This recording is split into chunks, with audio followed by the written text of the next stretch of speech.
सारे। देखिए, तो इसमें जो पहला क्वेश्चन है, क्वेश्चन नंबर 3 आप देखिए, इसमें आपको 4 कार्बोक्सिलिक एसिड दिए हुए हैं, ठीक है। और इन 4 कार्बोक्सिलिक एसिड में हमें इनके एसिडिक स्ट्रेंथ के ऑर्डर में अरेंज करना है, ठीक है। तो बताइए क्या होना चाहिए आंसर? डी सबसे ज्यादा, फिर बी, फिर सी, फिर ए, है ना? ये होना चाहिए।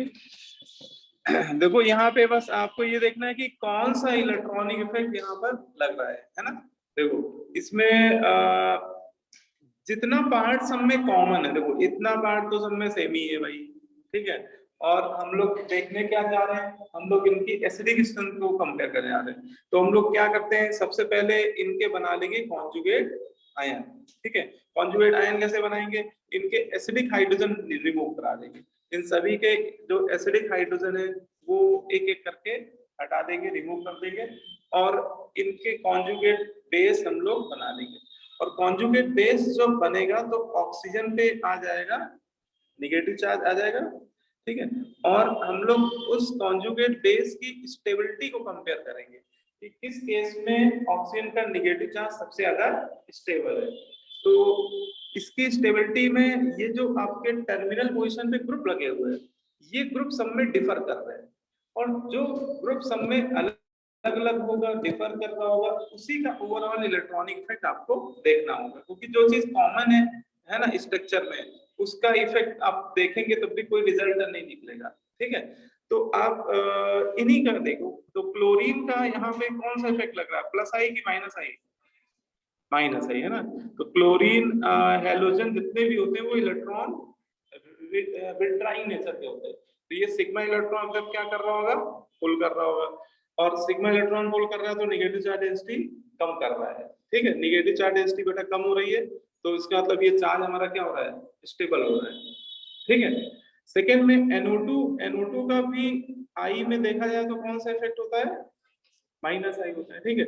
और NO2 का माइनस आई हैलोजन से कहीं ज्यादा पावरफुल होता है। NO2 का माइनस आई इफेक्ट हेलोजन से कहीं ज्यादा पावरफुल होता है ना। NO2 शायद चौथे नंबर पे आता है, अगर आप माइनस आई का ऑर्डर में देखो तो सबसे ज्यादा माइनस आई होता है किसका, सेकेंड नंबर में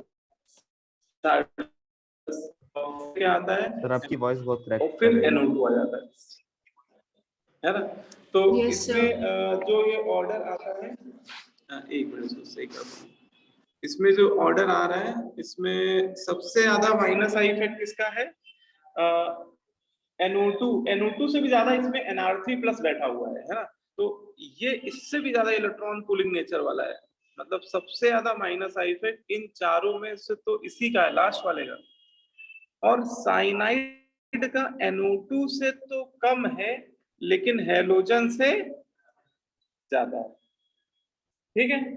तो सबसे ज्यादा इलेक्ट्रॉन विड्रॉ कौन कर रहा है, NR3 प्लस। जितना ज्यादा माइनस आई इफेक्ट उतना ज्यादा एसिडिक स्ट्रेंथ, है ना। कार्बोक्सिलिक एसिड में हम लोग पढ़ा था कि जो एसिडिक स्ट्रेंथ होता है, अगर केवल इंडक्टिव इफेक्ट ही ऑपरेट हो पा रहा है तो वो माइनस आई इफेक्ट क्या हो जाता है, डायरेक्टली प्रोपोर्शनल। जितना स्ट्रॉन्ग माइनस आई इफेक्ट लग रहा होगा उतना ज्यादा उस एसिड का कॉन्जुगेट बेस स्टेबल हो रहा होगा, और जितना कॉन्जुगेट स्टेबल होगा उतना एसिड का स्ट्रेंथ ज्यादा होगा। तो सबसे ज्यादा स्ट्रॉन्गर एसिड हमारा कौन हो जाएगा, डी, है ना। सेकेंड नंबर में क्या बताया था आप लोगों ने, बी हो जाएगा ना, फिर सी, ओके। तो ये आंसर आपका बन रहा है। बोलो भाई, इसमें समझ में किसी को नहीं आ रहा हो या कोई चीज दिक्कत कर रही बताइएगा। सभी को समझ में आ रहा है ना? हाँ बोलो बेटा, बताओ। यहाँ पे क्लोरीन का एम इफेक्ट नहीं लगेगा? देखो क्लोरीन का एम इफेक्ट क्यों नहीं लगेगा, तो अब ये बताओ मुझे कि एम इफेक्ट कब लगता है, जब कोई कॉन्जुगेटेड सिस्टम हो, है ना।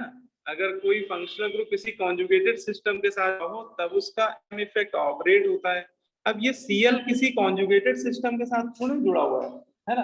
Cl अगर मान लो बेंजीन रिंग से जुड़ा होता तो उसका M इफेक्ट लग रहा होता, क्योंकि बेंजीन में जो पाई इलेक्ट्रॉन्स होते, पाई बॉन्ड होते हैं, वो कॉन्जुगेटेड होते हैं। या फिर ऐसा कुछ होता है कि Cl के अल्टरनेट में कोई डबल डबल बॉन्ड होता है ना। जैसे मान लो कि ये Cl लगा हुआ है और यहाँ पे ऐसा करते डबल बॉन्ड बैठा देते हैं ऐसे, और फिर ये वाला एग्जांपल होगा तो लग जाता है इसमें -M, नहीं +M।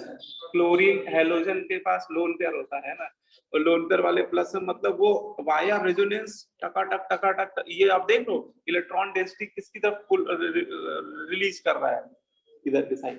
इसका मतलब यहाँ पे +M लग जाता है अगर वो इस तरह से कुछ कॉन्जुगेटेड सिस्टम से जुड़ा होता है। तो ये सभी लोग ध्यान रखिएगा कि M इफेक्ट तभी लगता है जब कोई फंक्शनल ग्रुप किसी कॉन्जुगेटेड सिस्टम के साथ अटैच है ना। मतलब उसका लोन पेयर या फिर पाई इलेक्ट्रॉन, जैसे क्लोरीन के पास तो लोन पेयर ही है, तो जब तक वो रेजोनेंस में नहीं इन्वॉल्व होगा तब तक उसका एम इफेक्ट ऑपरेट नहीं होगा। तो खैर यहाँ पे ऐसा नहीं हो रहा है, यहाँ पे आप चारों एग्जांपल देखो इसमें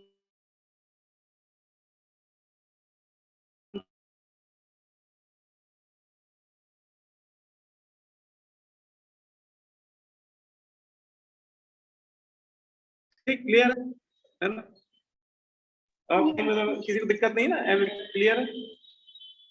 चलो, पूछ जरूर लिया है ना। तो एक ये भी मैंने इस मैंने डाई कार्बोक्सिलिक एसिड लिए थे है ना। ये आपका देखिए स्क्रीन दिख रहा है, ये पहला है आपका ऑक्जेलिक एसिड, दूसरा है मेलोनिक एसिड, इसको बोलते हैं सक्सीनिक एसिड, इसको बोलते हैं पामेटिक एसिड। ये डाई कार्बोक्सिलिक एसिड की एक सीरीज होती है, इसमें 1 बाय 1 देखो कार्बन का नंबर बढ़ता भी जा रहा है, ठीक है। अब इसमें कैसे पता लगाएंगे,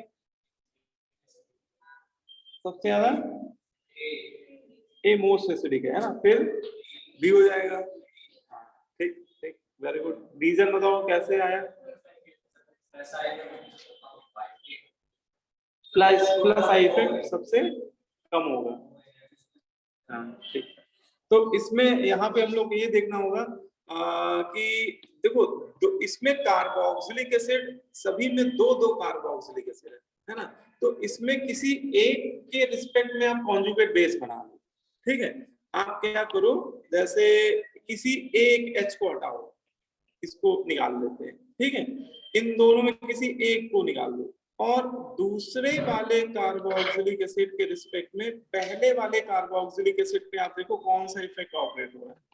तो देखो इसमें यहाँ पे तो ये कार्बोक्सिलिक दूसरा वाला कार्बोक्सिलिक एसिड इस पे लगा रहा है सीधा सीधा -I, ठीक है। बोलो भाई। अब सेकेंड केस में जब हम लोग इसका एसिडिक हाइड्रोजन निकाल लेंगे H+ करके और इसका क्या बनाएंगे कॉन्जुगेट एनायन। तो देखिए इसका कॉन्जुगेट एनायन जो बन रहा है, इसमें भी ये दूसरा जो कार्बोक्सिलिक एसिड है ये पहले वाले पे क्या लगा रहा है -I पे, लेकिन यहाँ पे डिस्टेंस थोड़ी सी क्या हो गई है, बढ़ गई है। वहां पे वो डायरेक्टली बॉन्डेड था, यहाँ पे वो सेकंड कार्बन से बॉन्डेड है, तो यहाँ पे डिस्टेंस क्या हो गई है, इंक्रीज हो गई है। और आप लोगों को याद होना चाहिए कि जैसे जैसे डिस्टेंस इंक्रीज होती है इंडक्टिव इफेक्ट कमजोर पड़ता जाता है।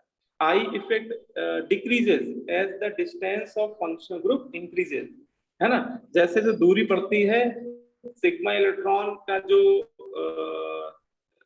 पुलिंग नेचर है, यहाँ पे तो पुलिंग नेचर ही बोलना पड़ेगा, वो कम होता जा रहा है। तो यहाँ पे -I इफेक्ट थोड़ा सा कम हो गया, वीक हो गया कि नहीं हो गया, है ना। अब यहाँ पे देखो तो यहाँ पे और डिस्टेंस पे आ गया, है ना। यहाँ पे देखा 1 2 2 पे जाके लगा है, तो ये और वीक हो जाएगा, -I इफेक्ट और कमजोर हो जाएगा, दूसरे एसिड का पहले वाले एसिड पे कम हो जाएगा। किसी एक के रिस्पेक्ट में दूसरे का देख लीजिए, और चौथे में तो और कम हो जाएगा, ठीक है। तो यहाँ भी हम लोग बोल सकते हैं कि I इफेक्ट जैसे जैसे हम लोग लेफ्ट टू राइट जा रहे हैं, है ना, लेफ्ट टू राइट करने पे I इफेक्ट -I इफेक्ट क्या हो रहा है, -I इफेक्ट कम होता जा रहा है ना। और -I इफेक्ट कम हो रहा है तो एसिडिक कैरेक्टर क्या होता जा रहा है, बढ़ता जा रहा है। अच्छा, इसमें एक ये भी एक्सप्लेनेशन आप दे सकते हो कि ये बीच में CH2 बढ़ता जा रहा है, तो CH2 के रिस्पेक्ट में प्लस आई इफेक्ट भी बढ़ता जा रहा है, तो दोनों से एक ही आंसर आ रहा है, उसमें कोई ऐसी बात नहीं। ठीक है, तो ओवरऑल आंसर आपका ये आ जाएगा। सबसे ज्यादा एसिडिक हमारा क्या हो जाएगा, ऑक्जेलिक एसिड, है ना, ए वाला सबसे ज्यादा एसिडिक हो जाएगा। फिर आपका बी हो जाएगा मेलोनिक एसिड, फिर आपका सी हो जाएगा सक्सिनिक एसिड, और फिर आपका क्या हो जाएगा, ग्लूटारिक एसिड। ठीक है ना, बोलो क्लियर है। तो ये ध्यान रखिएगा, बहुत कॉमन क्वेश्चन है और ये आपको मिल ही जाएंगे क्वेश्चन जब आप करने बैठोगे, तो किसी ना किसी एग्जाम में कहीं पूछे गए इस तरह सर के एक मिनट ऊपर क्वेश्चन। कर दीजिए। हाँ बिल्कुल, ठीक है। और ये जो सीरीज है, अगर आप लोगों को नहीं पता है तो ये एक सीरीज भी लिख लीजिए, डाई कार्बोक्सिलिक एसिड की पूरी एक सीरीज होती है, इसको ऐसे याद कर लीजिए, ओम्स गैप याद कर लीजिए, ओम्स गैप। ठीक है, ओम्स गैप से आपको थोड़ा याद, नाम याद होने चाहिए इनके, डाई कार्बोक्सिलिक एसिड में ओ फॉर ऑक्सिलिक एसिड, है ना। देखो ओ से कौन सा डाई कार्बोक्सिलिक एसिड बनता है, ऑक्सिलिक एसिड, है ना। एम से कौन सा बनता है, मेलोनिक एसिड। ये मैलिक मैलिक अलग होता है, मैलिक एसिड का फॉर्मूला कुछ और होता है, मैलिक एसिड अलग है और मेलोनिक एसिड अलग है, ये मेलोनिक एसिड। ठीक है, मैलिक एसिड वो भी अभी आगे आएगा, उसका स्ट्रक्चर बेटा कुछ और होता है। एस फॉर सक्सीनिक एसिड, एक एक कार्बन बस इंक्रीज करते जाइए, है ना, दोनों कार्बोक्सिलिक एसिड के बीच में एक एक CH2 इंक्रीज हो जाएगा। जी से ग्लूटारिक एसिड, हाँ ये हो जाएगा ग्लूटारिक एसिड। ए से एडिपिक एसिड, एक कार्बन और बढ़ा देंगे तो एडिपिक एसिड बन जाएगा, एडिपिक एसिड। और लास्ट में नहीं भाई पिक्रिक एसिड नहीं पामेटिक एसिड होता है।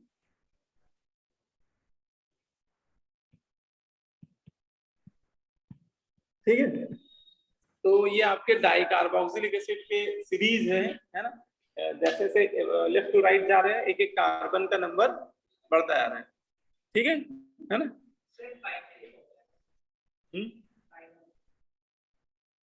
एल भी होता है ना, एल एक्चुअली साइलेंट होता है उसमें, है ना, PAL, मैंने एल लिखा नहीं, उसमें एल एक्चुअली पढ़ते उसको पामेटिक है, लेकिन वही है ना, अब एल को देखो मैंने पामेटिक बोला तो एल में लिखना भूल गया, है ना, फिर तो तुमने बोला तो ये मुझे याद है कि एल साइलेंट होता है इसमें, पाल वैसे उसको पाल्मिटिक एसिड बोलते हैं, कुछ भी बोलो स्पेलिंग सही लिखना बस। ठीक है ना, तो क्लियर है, तो ये ध्यान रखना है आप लोग। इसके बाद आते हैं नेक्स्ट इसमें, सर इस ऑर्डर में सर एसिडिक से डिक्रीज करती है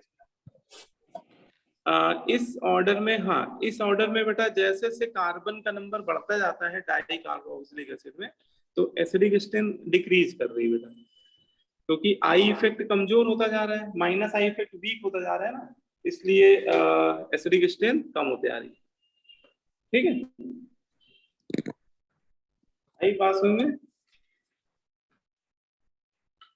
यस उसको आप नंबरिंग कर सकते हो, इसमें पहले एसिड के रिस्पेक्ट में दूसरा एसिड थर्ड पोजीशन पे, दूसरे एग्जांपल में देखो तो पहले एसिड के रिस्पेक्ट में दूसरा एसिड फोर्थ पोजीशन पे, और तीसरे लास्ट में देखो तो पहले एसिड के रिस्पेक्ट में दूसरा वाला फिफ्थ पोजीशन पे। तो जैसे जैसे डिस्टेंस इंक्रीज हो रही तो जो टर्मिनल पोजीशन पे COH है उसका माइनस आई इफेक्ट वीक होता जा रहा है। ठीक है, माइनस आई इफेक्ट वीक होगा तो एसिडिक कैरेक्टर कम होता है। अब इसमें हम लोग ये कंपेयर करने आ रहे हैं, कार्बोक्सिलिक एसिड में एक मैंने ले रखा है एलिफेटिक कार्बोक्सिलिक एसिड और एक ले लिया मैंने एरोमेटिक कार्बोक्सिलिक एसिड। ठीक है, acidic character of benzoic acid and it's derivative. हम लोग बेंजोइक एसिड उसके डेरिवेटिव की बात करने जा रहे हैं, तो उसमें सबसे पहले हम लोग कंपेयर कर रहे हैं कि कभी आपके सामने ऐसा कोई सिचुएशन हो कि एक आपको एलिफेटिक कार्बोक्सिलिक एसिड लिख कर दे दिया जाए और एक आपको एरोमेटिक कार्बोक्सिलिक एसिड लिखकर दे दिया जाए और पूछा जाए कि which one is more acidic. अगर आपसे पूछा है कि इन दोनों में ज्यादा एसिडिक कौन सा होगा, एलिफेटिक कार्बोक्सिलिक एसिड ज्यादा एसिडिक होंगे कि जो एरोमेटिक है वो वाला ज्यादा एसिडिक होगा। एरोमेटिक क्यों? रीजन?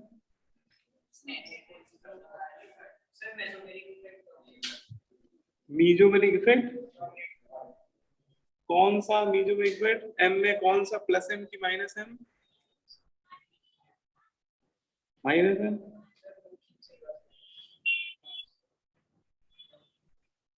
बेंजीन रिंग खींचेगा इलेक्ट्रॉन, तो रेजोनेंस के थ्रू खींचेगा कि सिग्मा इलेक्ट्रॉन पुल करेगा?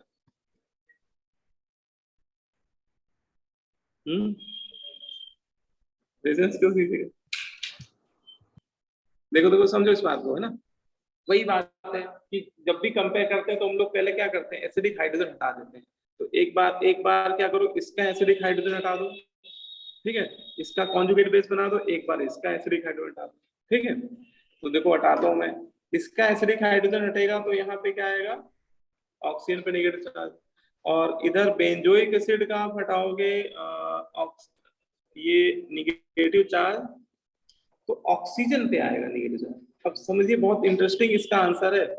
इसमें जो ये एलिफेटिक कार्बोक्सिलिक एसिड है, इसमें जो ऑक्सीजन पे नेगेटिव चार्ज आ रहा है, ये इस कार्बोनिल ग्रुप के साथ रेजोनेंस में स्टेबलाइज हो रहा होगा, ठीक है, बोलो भाई।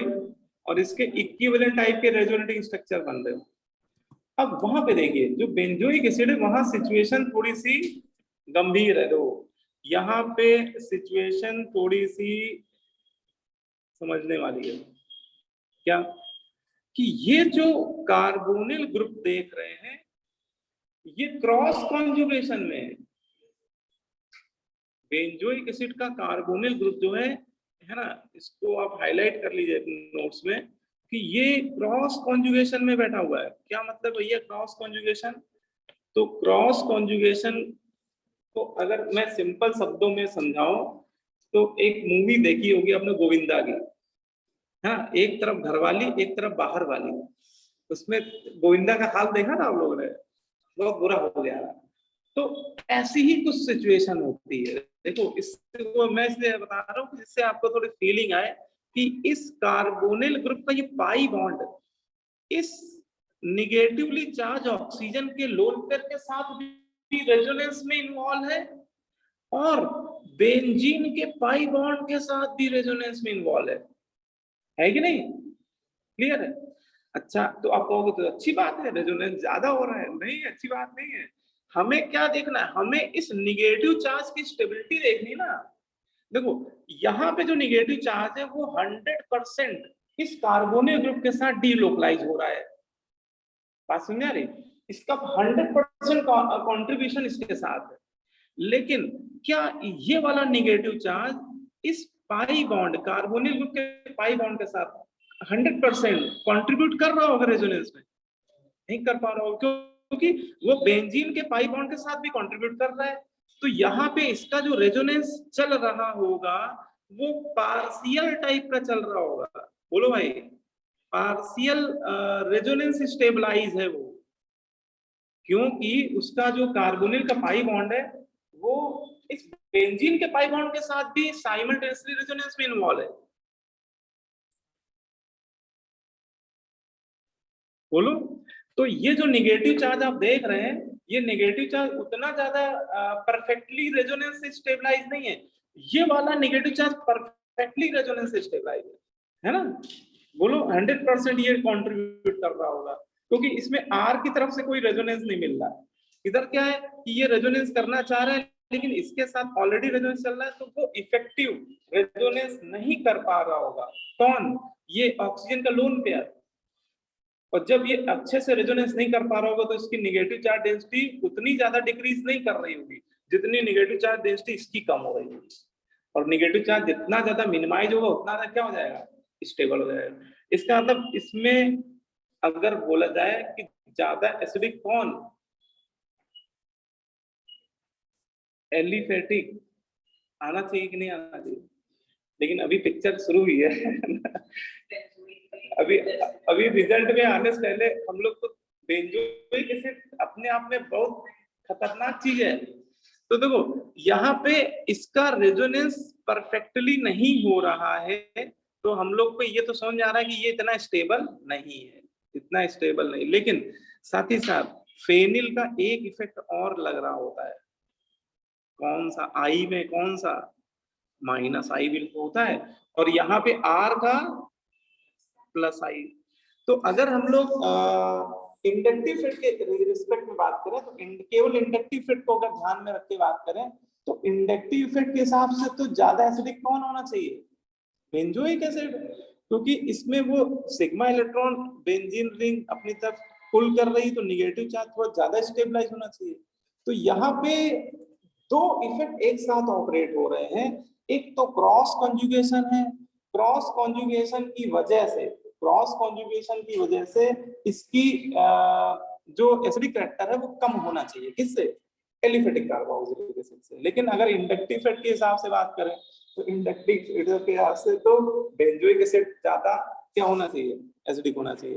तो यहाँ पे अब आंसर क्या आएगा? तो ज्यादातर हम लोग जैसे बोल देते हैं थ्योरी में कि रेजोनेंस इफेक्ट करता है किस पे? इंडक्टिव इफेक्ट पे, ऐसा बोल देते हैं कि नहीं बोल देते हैं? हाँ बोल बेटा, क्या करो? सर आप जरा वो इंडक्टिव इफेक्ट वाला पॉइंट रिपीट कर देंगे कि उसके हिसाब से कौन ज्यादा एसिडिक होगा?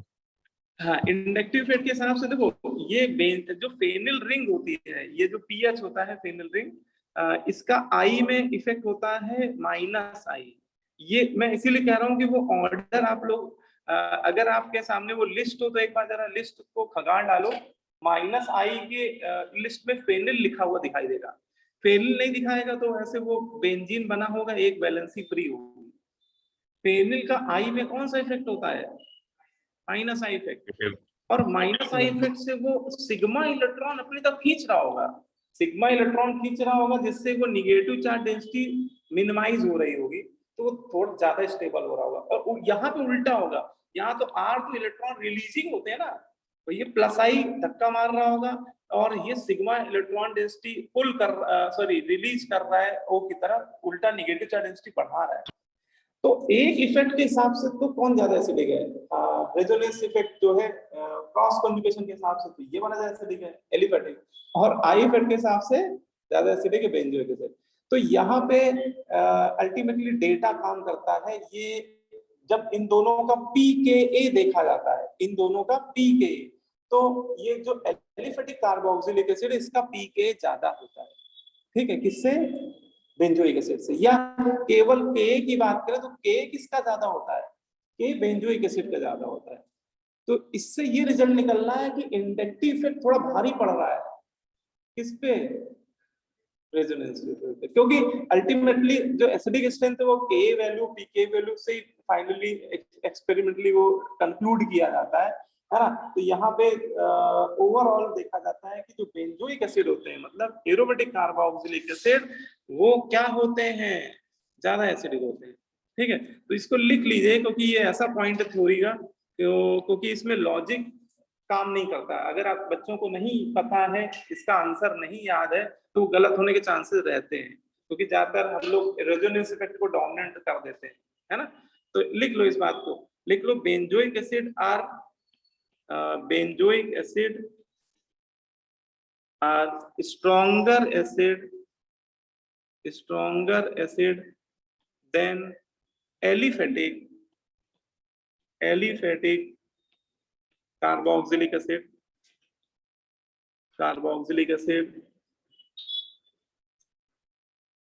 ठीक है, और अगर रीजन पूछा जाए तो यहाँ पे इंडक्टिव इफेक्ट थोड़ा डोमिनेट कर रहा है, क्योंकि उसकी के वैल्यू ज्यादा आ रही है। तो रीजन में आप बहुत ज्यादा उसमें डिटेल में मत लिखो, टू द पॉइंट ही लिखो, बिकॉज के वैल्यू के बेसिस पे ही आंसर दीजिए। के value of benzoic acid is more than aliphatic carboxylic acid. तो यहाँ पे जो के वैल्यू है उसके बिहाफ पे फिर फाइनल कंक्लूजन निकल रहा है, और ये समझ में आ रहा है कि ज्यादा एसिडिक कौन है? Aromatic acid. Benzoic acid aliphatic acid से ज्यादा एसिडिक होता है। ठीक है, बोलो भाई, ये याद रहेगा। तो ये थोड़ा सा याद कर लेना, ये पॉइंट ऐसा है कि यहाँ पे आपको पता है तो कोई दिक्कत वाली बात नहीं। ठीक है, तो अगर आपको कभी बेंजोइक एसिड दे दिया जाए और कोई भी एलिफेटिक एसिड, तो ज्यादा एसिडिक किसको कर देंगे? Benzoic acid. ठीक है, तो ये हो गया।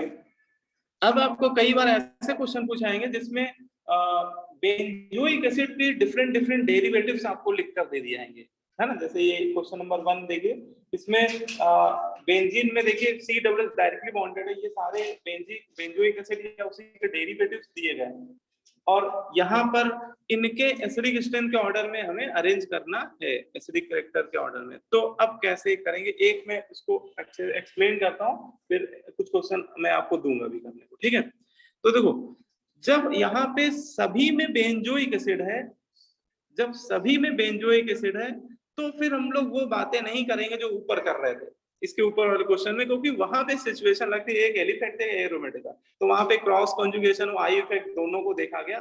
अब जब बेंजोइक एसिड तो सभी में दिख रहा है, तो इतने रिंग के रिस्पेक्ट में आप कोई इफेक्ट मत देखो, बस देखो क्या बदल रहा है, चारों में पांचों में क्या चेंजेस आ रहे हैं, स्ट्रक्चर में कहां पर चेंज आ रहा है। तो बस पैरा पोजीशन पे जो ग्रुप लगे हुए हैं वही चेंज हो रहे हैं। तो जो भी इफेक्ट एप्लीकेबल होगा या जो भी इफेक्ट डिसाइडिंग फैक्टर बनेगा एसिडिक स्ट्रेंथ के लिए, वो यही ग्रुप होंगे जो पैरा पोजीशन पे लगे हुए हैं। तो इन्हीं का इफेक्ट दे डालो, है ना, किसका कौन सा इफेक्ट लग रहा है। अब ये आप लोग चलो बता दो, जैसे ये मेथिल है, पहले में तो कोई लगा ही नहीं कि उसको देखो नहीं, ये मेथिल का बताओ आई में कौन सा इफेक्ट लग रहा होगा? प्लस आई। प्लस आई है ना, हाँ बहुत बढ़िया, प्लस आई है ना। एल्किल जितने भी होते हैं all alkyl are plus, all alkyl group source plus I effect, electron releasing होते हैं। और अगर ये प्लस आई इफेक्ट लगा रहा है तो यहाँ पे बेटा जो कार्बन आयन बन रहा होगा इसकी इलेक्ट्रॉन डेंसिटी बढ़ रही घट रही होगी, है तो थोड़ी सी बढ़ रही होगी। सिर्फ पैरा पोजीशन पे आई इफेक्ट बहुत कमजोर हो जाता है, पैरा पोजीशन पे आई इफेक्ट काफी वीक होता है, लेकिन अब सभी पैरा पे लगे हुए हैं तो रिलेटिवली तो देखना ही पड़ेगा, तो थोड़ा तो इलेक्ट्रॉन डेंसिटी बढ़ा ही रहा होगा। ठीक है, अच्छा अब आते हैं सी वाले में। सी में OCH3 मेथॉक्सी ग्रुप क्या कौन सा इफेक्ट लगा रहा होगा? बहुत बढ़िया।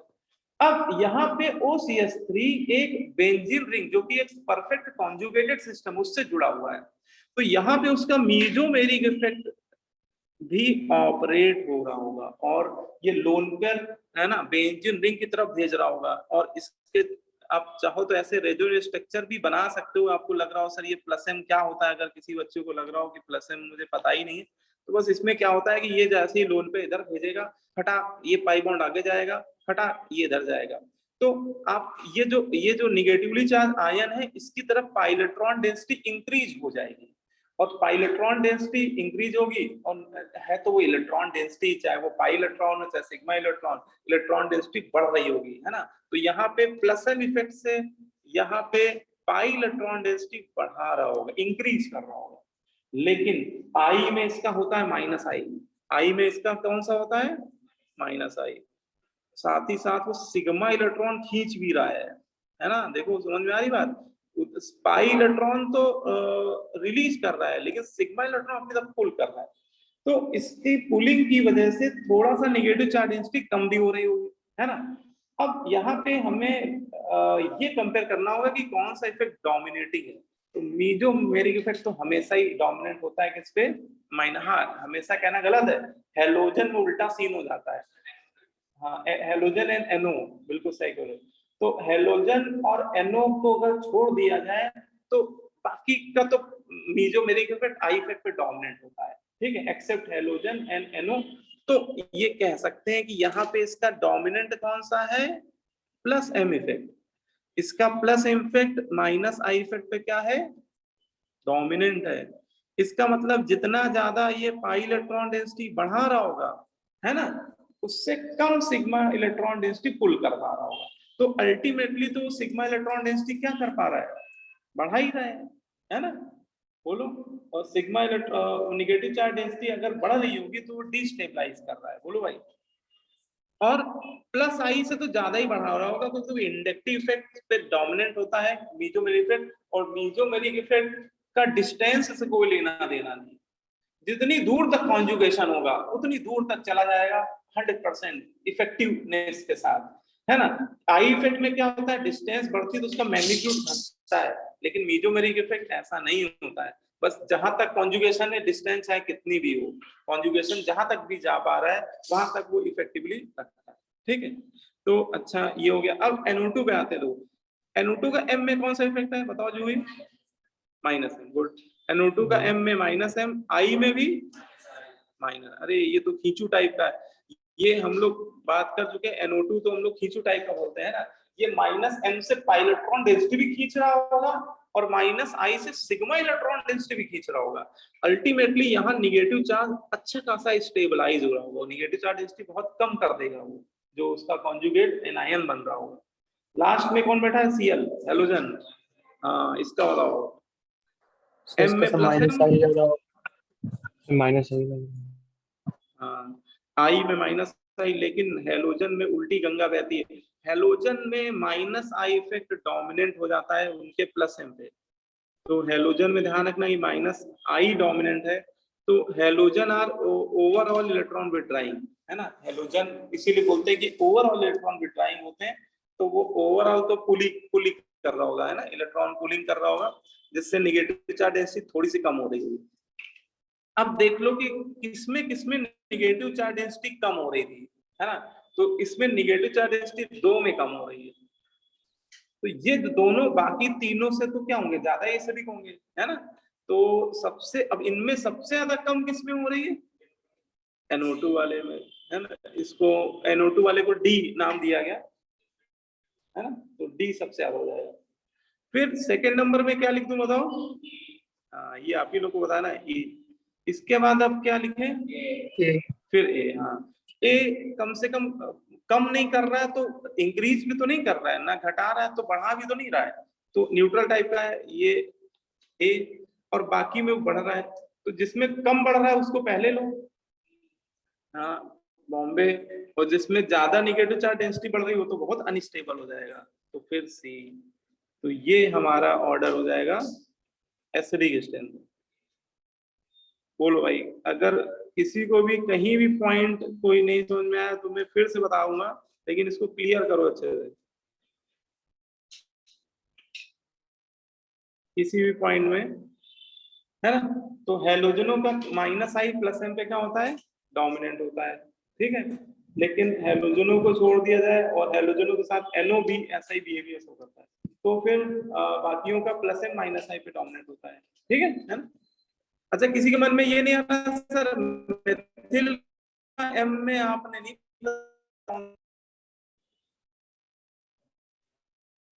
मिथिल न्यूमेरिक इफेक्ट कैसे सोल्व करता है ना। कौन क्या है ना, वो मल्टीपल बॉन्ड से जुड़ा हुआ है, double bond, triple bond. Hyper conjugate थोड़ा बहुत सोच रही है, वो घटाएगा ही, कमी करेगा। तो ये ध्यान है कि मेथिल का M में कोई इफेक्ट नहीं होता है, ठीक है। एल्किल का M में कोई इफेक्ट नहीं।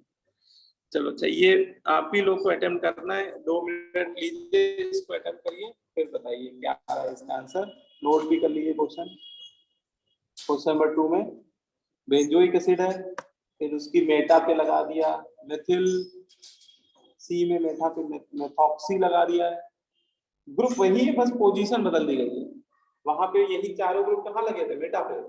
और अब यही चारों ग्रुप कहाँ पे लगा दिए गए? वहां पे पैरा पे लगे थे, अब मेटा पे लगा दिए। एक बार कर लो, अटेम्प्ट कर लो, आप लोग अपनी तरफ से देख लो, अटेम्प्ट कर लो, फिर जिससे पूछेंगे वो बताएगा। चलो, ऑनलाइन वाले बच्चे से मौका दिया जाएगा उनको।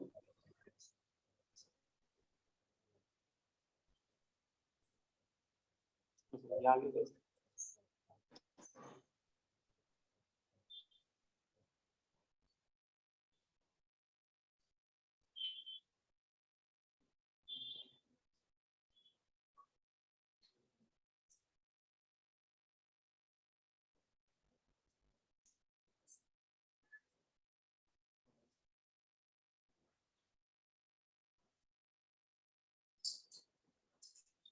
है ना? हो गया बेटा?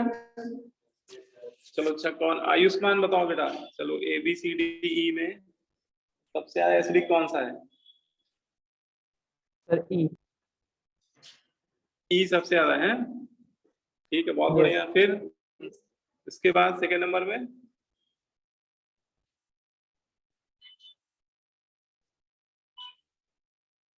सही आंसर, सही जा रहा है तुम्हारा। ई सबसे ज्यादा है एसिडिक। देन रिएक्शन कैप है। कर रहे हो?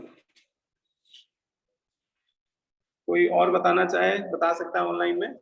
ई के बाद सेकंड नंबर किसका लिख दे? सी का। सी का।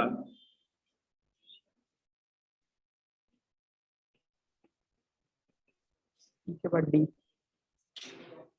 हाँ, सर डी ओ का। आर का सर माइनस आई का ज्यादा होगा सी ओ। ओ आर का माइनस आई ज्यादा होगा, है ना? सही कह रहे हो। ओ सी एस थ्री का माइनस आई हेलोजन के माइनस आई से ज्यादा होगा। ठीक है, अब देखो सर इस इसका प्लस क्वेश्चन में प्लस एम मेटा पोजीशन इस क्वेश्चन, हाँ, इस क्वेश्चन के लिए एक स्टेटमेंट आपको ये पता होना चाहिए। ये सबसे पहले आपको नहीं पता है तो उसको नोट कर लीजिए। मेटा पोजीशन पे मीजोमेरिक इफेक्ट डिसअपियर हो जाता है। Mesomeric effect do not operate at Meta position of benzene. ठीक है, मीजोमेरिक इफेक्ट केवल फंक्शनल ग्रुप के रिस्पेक्ट में आर्थो पैरा पोजीशन पे ही लगता है। ठीक है, तो यहाँ पे जितने भी फंक्शनल ग्रुप बैठे हुए हैं वो कार्बोक्सिलिक एसिड के रिस्पेक्ट में मेटा पोजीशन पे, तो उनका मीजोमेरिक इफेक्ट लग ही नहीं पा रहा होगा, ऑपरेट ही नहीं हो पा रहा होगा, है ना? केवल आई इफेक्ट ही डिसाइड करेगा यहाँ पे एसिडिक स्ट्रेंथ। मेटा पोजीशन पे केवल आई इफेक्ट ही डिसाइड करता है, क्योंकि मेटा पोजीशन पे, ये नोट कर लीजिएगा, मेटा मीजोमेरिक इफेक्ट, मतलब mesomeric effect not operate at Meta position of benzene. Meta position पे मीजोमेरिक इफेक्ट एप्लीकेबल नहीं होता है। अब देखो इसका मतलब इस प्रश्न में केवल आई इफेक्ट ही डिसाइड करे। ठीक है, अब देखो मेथिल का तो आप जानते ही हो, आई में कौन सा? प्लस आई। ठीक है, ये तो इलेक्ट्रॉन डेंसिटी, ये निगेटिव चार्ज डेंसिटी क्या हो रहा होगा? बढ़ा रहा होगा। एच के निकलने के बाद वो एच को तो हटा ही देना है आपको, एच को तो सबके एच हटाते जाओ, आते जाओ, निगेटिव लगा। ठीक है, कॉन्जुगेट एनायन तो सबके ही बना डालेंगे। अब देखो OCS3 का यहाँ पे माइनस आई ही लग पा रहा होगा, क्योंकि मीजोमेरिक इफेक्ट मेटा पे लगता नहीं, है ना? और ये चीज आप लोगों को मुझे देख के बतानी है ना, कि हेलोजन और ओआर में माइनस आई किसका ज्यादा होता है? जरा देखो लिस्ट। हेलोजन। हेलोजन का है ना, हेलोजन आगे बैठे हुए हैं। हाँ, हेलोजन, सारे हेलोजन, चारों के चारों हेलोजन का माइनस आई इफेक्ट ओआर से ज्यादा होता है ना? तो वो ज्यादा पुल कर रहा होगा। और NO2 तो चौथे नंबर में है। ये इन चारों तीनों में सबसे ज्यादा माइनस आई इसी का होगा, है ना? NO2 तो सबसे ज्यादा इलेक्ट्रॉन विड्रॉइंग है इन चारों में। ठीक है, तो सबसे ज्यादा एसिडिक आपने ई बताया था, बिल्कुल सही बताया था। तो ई के बाद अब बताओ किसको बोलना चाहिए हम लोग को? डी हो जाएगा, है ना? और फिर सी हो जाएगा। बॉम्बे में तो उल्टा वो बढ़ा रहा है निगेटिव चार्ज, है ना? तो उससे लास्ट में कर दो, इससे पहले ए लिख दो और बी सबसे लास्ट। बोलो, सही लिखा हुआ है? Yes. Order of acidic strength, ये आपका फाइनल आंसर हो जाएगा। ठीक है, तो ये ध्यान रखिएगा, मेटा पोजीशन पे मीजोमेरिक इफेक्ट एप्लीकेबल नहीं होता है। ठीक है, आर्थो पैरा पे होता है। अच्छा, अब ये एक मिसलेनियस टाइप का क्वेश्चन दे दिया गया, इसमें कुछ ग्रुप एक ही है, उसी को घुमा दिया गया रिंग में, है ना? NO2 के ऊपर आर्थो पे लगाया, फिर उसी NO2 को मेटा आइसोमर दे दिया उसका, फिर उसी NO2 को पैरा पे चिपका दिया गया। ऐसे आपको उसने अलग अलग आइसोमर दे दिए। तो अब इनको भी कर लेते हैं भैया। देखो, पहले में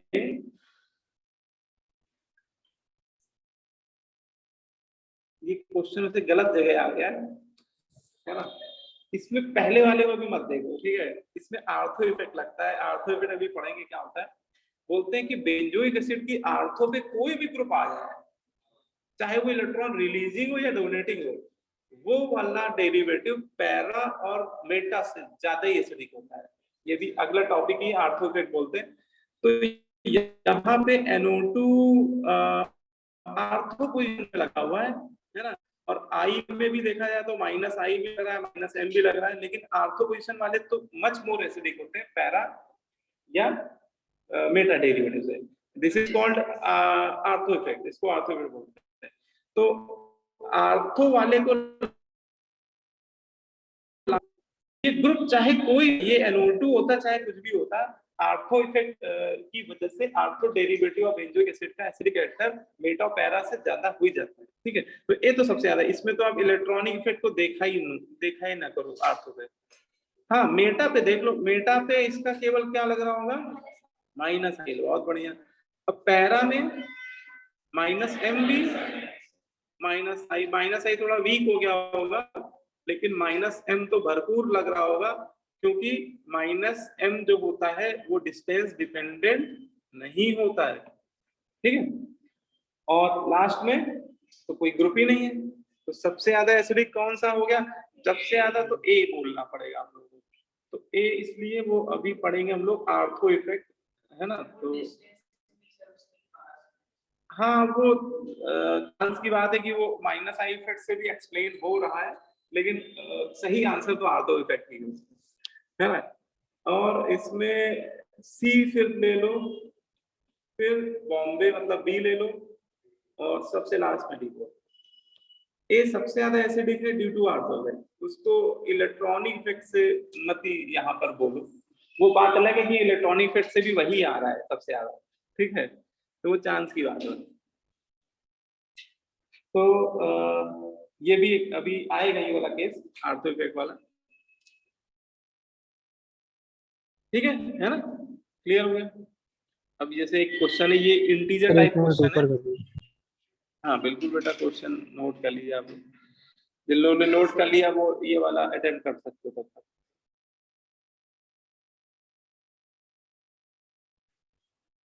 हाँ तो साथ क्या कर बताओ। हाँ नोट कर लिया आराम से, ठीक है। अब जैसे ये क्वेश्चन है, इसको भी एक बार देख लीजिए। इसमें आपसे कह रहा है how many of following are more acidic than formic acid. आपको कई सारे ए से कहां तक दिए, 1 2 3 4 8 कार्बोक्सिलिक एसिड दे दिए, और कह रहा है कि इसमें कौन कौन से ऐसे हैं जो फॉर्मिक एसिड से ज्यादा एसिडिक है, फॉर्मिक एसिड से मोर एसिडिक है, ऐसा उसका कहना है।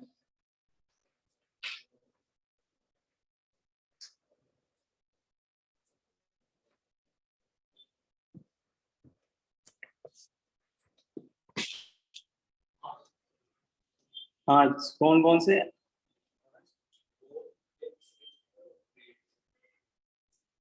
फर्स्ट हो गया, और फोर्थ हो गया, फिफ्थ हो गया, सिक्स हो गया, एट्थ। ठीक, आंसर बिल्कुल सही है।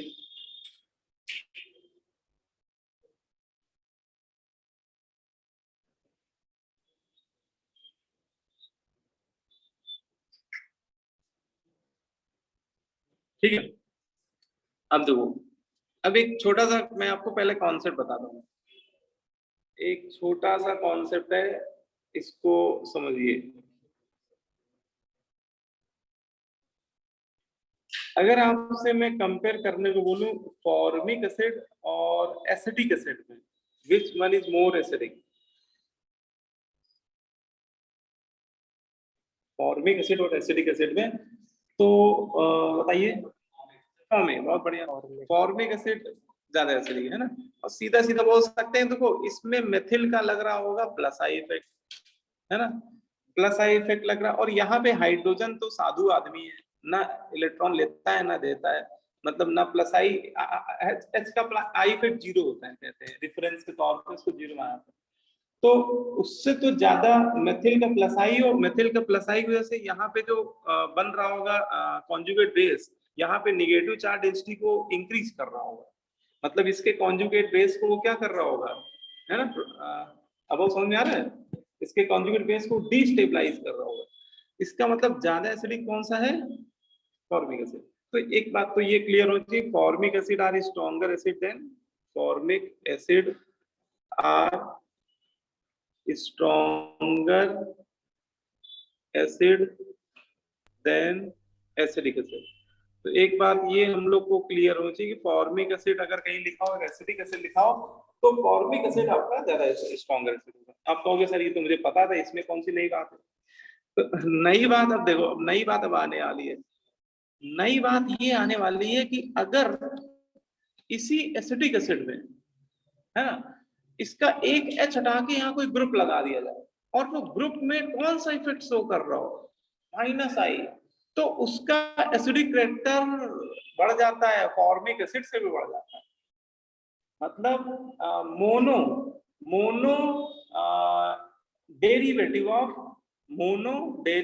ऑफ एसिडिक एसिड, लेकिन वो जो मोनो डेरिवेटिव है उसमें आई में कौन सा इफेक्ट होना चाहिए, -I, पुलिंग वाले ग्रुप होने चाहिए। वो वाले पुलिंग वाले mono electron withdrawing mono substituted acetic acid जो होते हैं, वो फॉर्मिक एसिड से ज्यादा एसिडिक हो जाते हैं, है ना। वो एसिटिक एसिड से तो ज्यादा होते ही हैं, फॉर्मिक एसिड से भी ज्यादा हो जाते हैं। इसका मतलब यहाँ पे हम ऑर्डर लिख सकते हैं कि यहाँ पे मैंने ग्रुप लगा दिया और ग्रुप का नेचर मान लिया -I में वो कोई भी इफेक्ट शो कर रहा हो, तो ऐसा मोनो सब्स्टिट्यूटेड एसिडिक एसिड जो होते हैं, ये फॉर्मिक एसिड से क्या हो जाते हैं, ज्यादा एसिडिक हो जाते हैं। बोलो भाई, ये थोड़ा सा कॉन्सेप्ट यहाँ पे ध्यान रखना कि अकेला एसिडिक एसिड, अकेला फॉर्मिक एसिड, फॉर्मिक एसिड ज्यादा एसिडिक है ना। लेकिन अगर वही मिथिल का एक H हटाया जाए, एक से ज्यादा हटाने की जरूरत नहीं है, केवल एक H हटाया जाए और ऐसा ग्रुप लगा दिया जो I में -I इफेक्ट शो कर रहा है, जैसे हेलोजन चिपका दिया जाए, है ना, OR लगा दिया जाए, OH लगा दिया जाए, I में -I वाला कोई भी लगा दिया जाए, तो उन सभी का एसिडिक स्ट्रेंथ एसिडिक एसिड से ज्यादा हो ही गया होगा, फॉर्मिक एसिड से भी ज्यादा हो जाता है। ठीक है, तो बस इसी कॉन्सेप्ट पे ये बेस्ड था क्वेश्चन, और अब आप लोग बहुत आसानी से पहचान सकते हो, कोई बच्चों ने पहले ही बता दिया था। ठीक है, देख लो, जिन बच्चों को नहीं क्लियर था, इसमें देखो क्लोरीन का देखो कौन सा इफेक्ट है यहाँ पे, -I, तो ये फॉर्मिक एसिड से ज्यादा एसिडिक हो जाएगा। ठीक है, इतना ही देखना है। यहाँ मेथिल तो +I लगा रहा होगा, तो ये तो पता है भाई, ये फॉर्मिक एसिड से लेस एसिडिक है। अच्छा, COO-, इसका I में कौन सा इफेक्ट होगा, +I, गुड। तो इस पे खुद निगेटिव चार्ज है, तो वो इलेक्ट्रॉन को क्या करेगा, रिपेल करेगा, है ना। अट्रैक्ट तो तब करता है इससे पॉजिटिव चार्ज होता है। ये तुम लोग ऐसे याद करने के लिए मैंने समझा भी दिया था कि अगर कोई ग्रुप जिसपे पॉजिटिव चार्ज है, तो उसका I में जस्ट उल्टा इफेक्ट होता है। अगर पॉजिटिवली चार्ज फंक्शनल ग्रुप है तो I में बोल देना -I, है ना। लेकिन अगर जैसे ये आ गया CO-, ये निगेटिवली चार्ज है, तो निगेटिव का उल्टा क्या होता है, पॉजिटिव, तो I में +I। मतलब कभी आप भूल जाओ तो ऐसे ये लॉजिक लगा के भी आंसर दे सकते हो। ठीक है, तो CO- का +I है, तो भैया ये तो फॉर्मिक एसिड से लेस एसिडिक होगा, इसको हटा दो। साइनाइड का भैया I में क्या होता है, -I, ये ज्यादा एसिडिक हो जाएगा। ठीक है, फॉर्मिक। फ्लोरीन, हेलोजन, चारों ही ज्यादा, हेलोजन तो सारे ही -I इफेक्ट शो करते हैं, तो ये भी मोर एसिडिक हो जाएगा। NO2 तो खतरनाक -I वाला है, तो बहुत ज्यादा एसिडिक होगा फॉर्मिक एसिड। NH-, अब देखो ये निगेटिवली चार्ज फंक्शन ग्रुप है, negative charge function group I में कौन सा इफेक्ट शो करता है, +I, तो ये तो उल्टा कम कर देगा एसिडिक स्ट्रेंथ, ये तो फॉर्मिक एसिड से लेस एसिडिक हो जाएगा। और लास्ट में NH3+, ये पॉजिटिवली चार्ज फंक्शनल ग्रुप है, इसलिए ये एसिडिक कैरेक्टर बढ़ा देगा, फॉर्मिक एसिड से ज्यादा एसिडिक हो जाएगा। तो इस हिसाब से आंसर हमारा क्या हो गया, इंटीजर टाइप में 5, 1 2 3 4 5, तो इसका आंसर लिख लीजिएगा 5। ठीक है, तो ऐसे क्वेश्चन बहुत कॉमन है जो आपको मिला करेंगे। ठीक है, क्लियर। अच्छा, एक दो बातें देखो, केमिस्ट्री फैक्ट से भरी पड़ी है ना। तो जहां जहां जो आपको मसाला मिलता जाए उसको आप कलेक्ट जरूर करते जाओ, ठीक है। एक बात तो ये समझ में आ गई। एक यही पे चलो बता देता हूँ आपको कि 3Cl, 3 क्लोरीन और 3 फ्लोरीन का कलेक्टिव माइनस आई इफेक्ट एक NO2 से ज्यादा होता है। हम लोग NO2 को बोलते हैं कि बहुत खतरनाक है, बहुत खतरनाक है, बहुत स्ट्रॉन्ग इलेक्ट्रॉन विड्रॉइंग होता है, लेकिन इससे भी ज्यादा जानते हो कौन से हैं? एक कार्बन पे क्या लगे हो? 3 फ्लोरीन। 3 फ्लोरीन का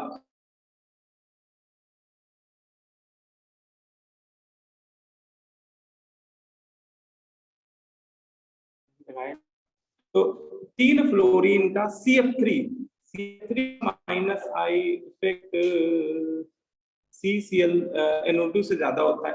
और ऐसे ही CCl3 भी देख लो, CCl3 का CF3 से तो कम होता है लेकिन NO2 से ज्यादा होता है, ठीक है। हाँ, तो ये ध्यान रखना। 3 क्लोरीन का कलेक्टिव माइनस आई इफेक्ट और 3 फ्लोरीन का कलेक्टिव माइनस एक NO2 पे भारी पड़ता है, मतलब उससे ज्यादा होता है, क्योंकि ये आपको माइनस आई की लिस्ट में नहीं मिलेगा। माइनस आई की लिस्ट में एक्चुअली एक एक ग्रुप के रिस्पेक्ट में बताया गया है कि जैसे एक Cl और एक NO2 में किसका माइनस आई ज्यादा तो NO2 का, एक फ्लोरीन और एक क्लोरीन में किसका ज्यादा तो फ्लोरीन का, है ना। लेकिन ये थोड़ा कलेक्टिव बात हो रही है कि 3 फ्लोरीन का कलेक्टिव माइनस इफेक्ट एक NO2 से भी ज्यादा होता है। ये काफी पावरफुल इलेक्ट्रॉन विड्रॉइंग ग्रुप होते हैं, CF3 और CCl3।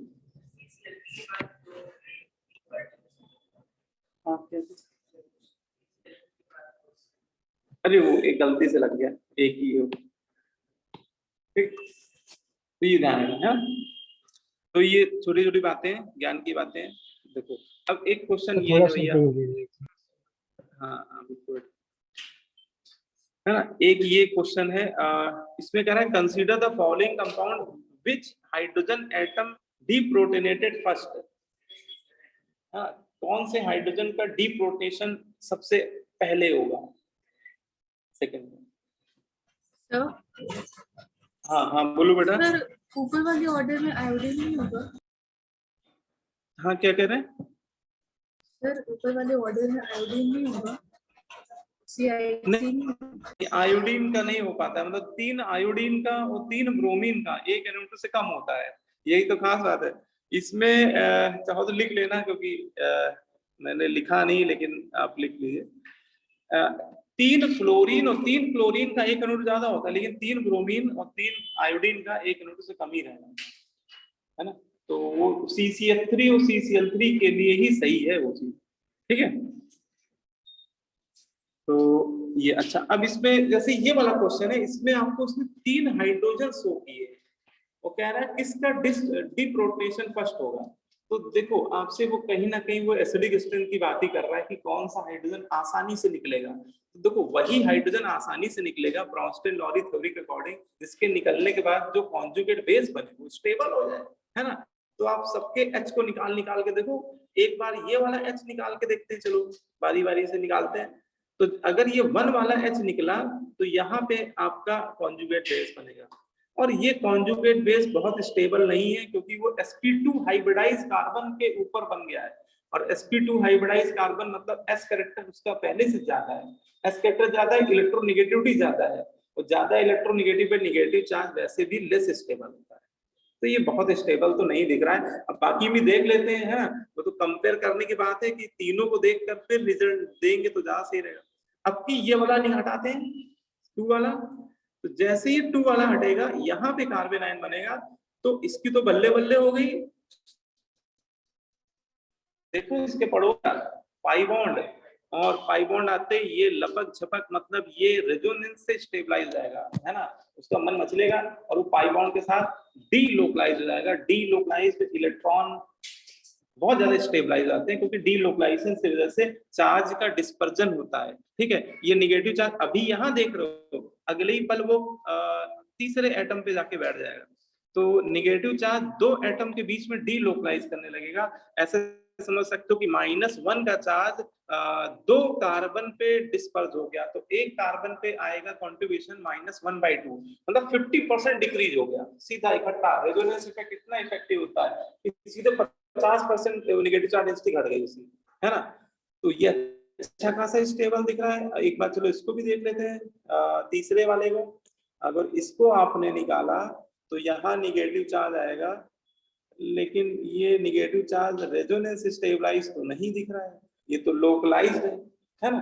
हाँ, ये पहले वाले से थोड़ा ज्यादा एसिडिक होगा, क्योंकि तो पहला वाला sp2 देखो ना, ये जो पहला वाला बन रहा था वो sp2 हाइब्रिडाइज कार्बन पे आ रहा था, और ये वाला sp3 पे आ रहा है। sp3 वाले की इलेक्ट्रोनिक थोड़ी सी क्या होगी, कम होगी, और लेस इलेक्ट्रोनेगेटिव पे नेगेटिव चार्ज ज्यादा स्टेबल होगा। लेकिन अगर वो पहला कह रहा है कि सबसे पहले कौन निकल के भागेगा, तो सबसे पहले तो यही निकल के भागेगा 2।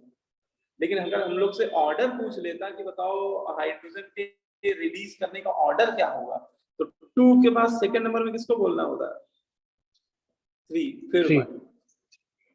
ठीक है, तो ये थोड़ा सा आप लोग को पता होना चाहिए, इस तरह के क्वेश्चन भी कई बार आपको दे दिए जाएंगे। तो 2 सबसे ज्यादा, 2 पे इसलिए ज्यादा क्योंकि इस पे कार्बन आयन क्या हो रहा है, रेजोनेंस स्टेबलाइज हो रहा है। ये एसिडिक कैरेक्टर का ऑर्डर हो गया इन हाइड्रोजन के रिस्पेक्ट में, जिसको उसने नंबर दिया हुआ है। ठीक है, हाँ बोलो बेटा।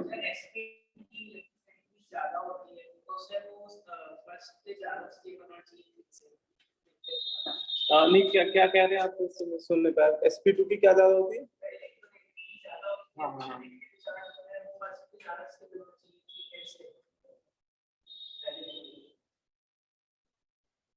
मैंने ही उल्टा बोल दिया।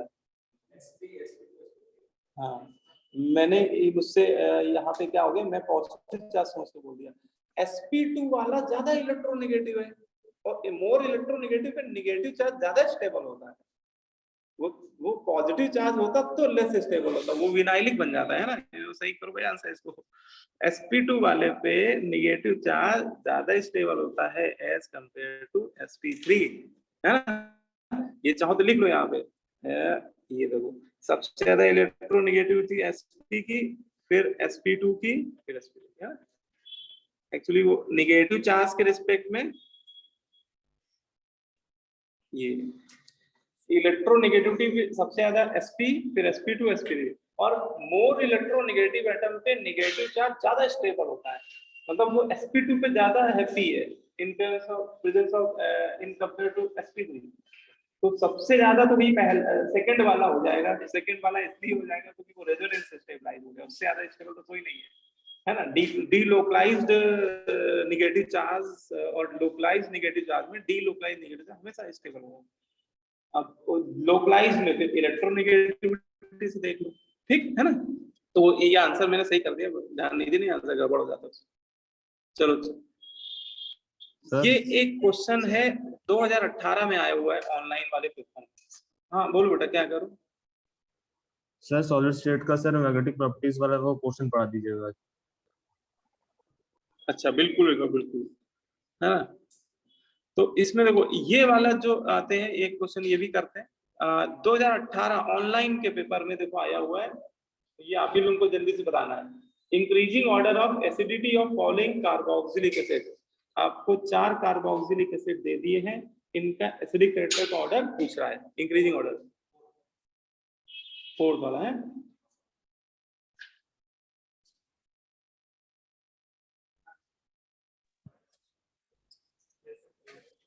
Sir option 4।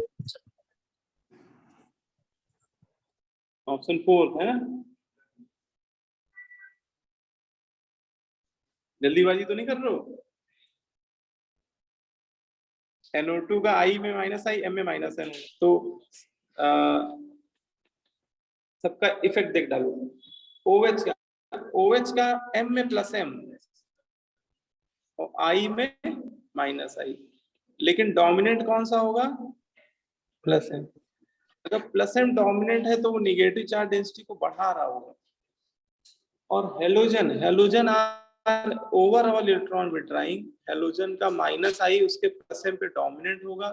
ओवरऑल खींचू टाइप के होते हैं हेलोजन, बेंजीन रिंग से जब भी जुड़े हों तो ये नेगेटिव चार्ज डेंसिटी को कम कर रहा होगा। ठीक है, सबसे ज्यादा तो पहला वाला कम कर रहा होगा। NO2 तो खतरनाक इलेक्ट्रॉन विड्रॉइंग है इन तीनों में। हाँ, तो सबसे ज्यादा तो फर्स्ट आपने बोल दिया, बिल्कुल सही बोल दिया। सेकंड नंबर में आपने 4th बोला तो सही बोला है, क्या गलत बोला है? फिर थर्ड बोल दिया है और फिर सेकंड बोल दिया है ना। तो यही आंसर है फोर्थ में। अच्छा यहाँ पे एक सेकंड, ये प्लस एम वाला तो बढ़ा रहे हैं ना, तो ये कहानी है। प्लस एम वाला तो बढ़ा रहा है, वो उससे ज्यादा एसिडिक तो ये होगा बेंजोइक एसिड, उसमें कम से कम बढ़ा तो नहीं रहा है ना, कम कर रहा है ना तो बढ़ा तो नहीं रहा है। ठीक है, नेगेटिव चार्ज डेंसिटी को डिस्टेबलाइज तो नहीं कर रहा है। तो हाँ यही है ना फोर्थ का, देख लो। ठीक, आपकी पारखी नजर ने बिल्कुल सही पकड़ा है आंसर। ठीक है, तो बस यही प्रैक्टिस करनी है हम लोग को, है ना, कि कोई कंफ्यूजन नहीं रहना चाहिए। ठीक है, हेलोजन का माइनस आई उसके प्लस एन पे क्या होता है, डोमिनेंट होता है, याद रहे। चलो फिर ये हम लोग आते हैं सर, ये आर्थो एक इफेक्ट। कॉपी ये कर बिल्कुल डिफरेंट टाइप का इफेक्ट होता है। हाँ नोट करो। आर्थो इफेक्ट पे हम लोग बात करने जा रहे हैं। तो आर्थो इफेक्ट क्या होता है? आर्थो इफेक्ट बेंजोइक एसिड के आर्थो डेरिवेटिव पे कोई अगर ग्रुप आके जुड़ जाता है तो वहां पर इसका जिक्र होता है। ठीक है, अगर बेंजोइक एसिड पे एसिडिक कैरेक्टर पड़ा है तो एसिडिक कैरेक्टर के समय तो हम लोग बेंजोइक एसिड की बात करेंगे। आर्थो इफेक्ट ऑर्गेनिक में दो जगह लगता है, बेंजोइक एसिड के आर्थो डेरिवेटिव में और एनिलीन के आर्थो डेरिवेटिव में भी आर्थो इफेक्ट लगता है। लेकिन एनिलीन बेस होते हैं, तो जब हम लोग बेसिक कैरेक्टर पढ़ेंगे तो वहां पे एनिलीन की बात करेंगे। अभी फिलहाल हम लोग आज एसिडिक कैरेक्टर पढ़ रहे हैं तो हम लोग फोकस रहेगा बेंजोइक एसिड के डेरिवेटिव पे, लेकिन लगता दोनों जगह है ना। तो आर्थो इफेक्ट कहाँ लगता है? तो आर्थो इफेक्ट लिख लो, only applicable for ortho derivative of benzoic acid and aniline. Benzoic acid और एनिलीन के आर्थो डेरिवेटिव के लिए ही ये इफेक्ट एप्लीकेबल होता है। ठीक है ना, पहली बात तो ये। अब ये इफेक्ट का रिजल्ट बताता हूँ कि ये इफेक्ट कहता क्या है, या इस इफेक्ट का रिजल्ट क्या है। तो इस इफेक्ट का रिजल्ट सिंपल है, बोलते हैं कि जितने भी आर्थो डेरिवेटिव होते हैं किसके, बेंजोइक एसिड के, all ortho derivative of benzoic acid are much more acidic than meta and para derivative of benzoic acid, है ना। अगर कोई फंक्शनल ग्रुप बेंजीन की आर्थो पे लगाए और वही फंक्शनल ग्रुप घुमा के मेटा पैरा पे लगा दिया जाए तो आर्थो वाला जो डेरिवेटिव होगा वो मेटा पैरा के रिस्पेक्ट में मोर एसिडिक होगा। ठीक है, irrespective of their electronic effect, ये भी ध्यान रखना, क्योंकि यहाँ पे ये बोलते समय हमें इलेक्ट्रॉनिक इफेक्ट पे बिल्कुल नजर नहीं डालनी है उसके आर्थो वाले पे कि वो एम में प्लस एम शो कर रहा है या माइनस एम शो कर रहा है। आपको सीधे ये बात आपको डायरेक्ट अप्लाई कर देनी है। इसका रीजन भी पढ़ेंगे ऐसा क्यों होता है। तो पहले तो हमें रिजल्ट पता होना चाहिए, क्या रिजल्ट है, all ortho derivative of benzoic acid are much more acidic than meta and para derivative of benzene. इसको नोट जरूर कर लीजिए। ठीक है, जितने भी आर्थो डेरिवेटिव होते हैं बेंजोइक एसिड के, है ना, वो उन्हीं ग्रुप के रिस्पेक्ट में जो मेटा और पैरा डेरिवेटिव बनते हैं उनसे ज्यादा एसिडिक होते हैं। ठीक है, ये इफेक्ट सिंपल, ये इसका रिजल्ट है, आर्थो इफेक्ट का ये रिजल्ट है।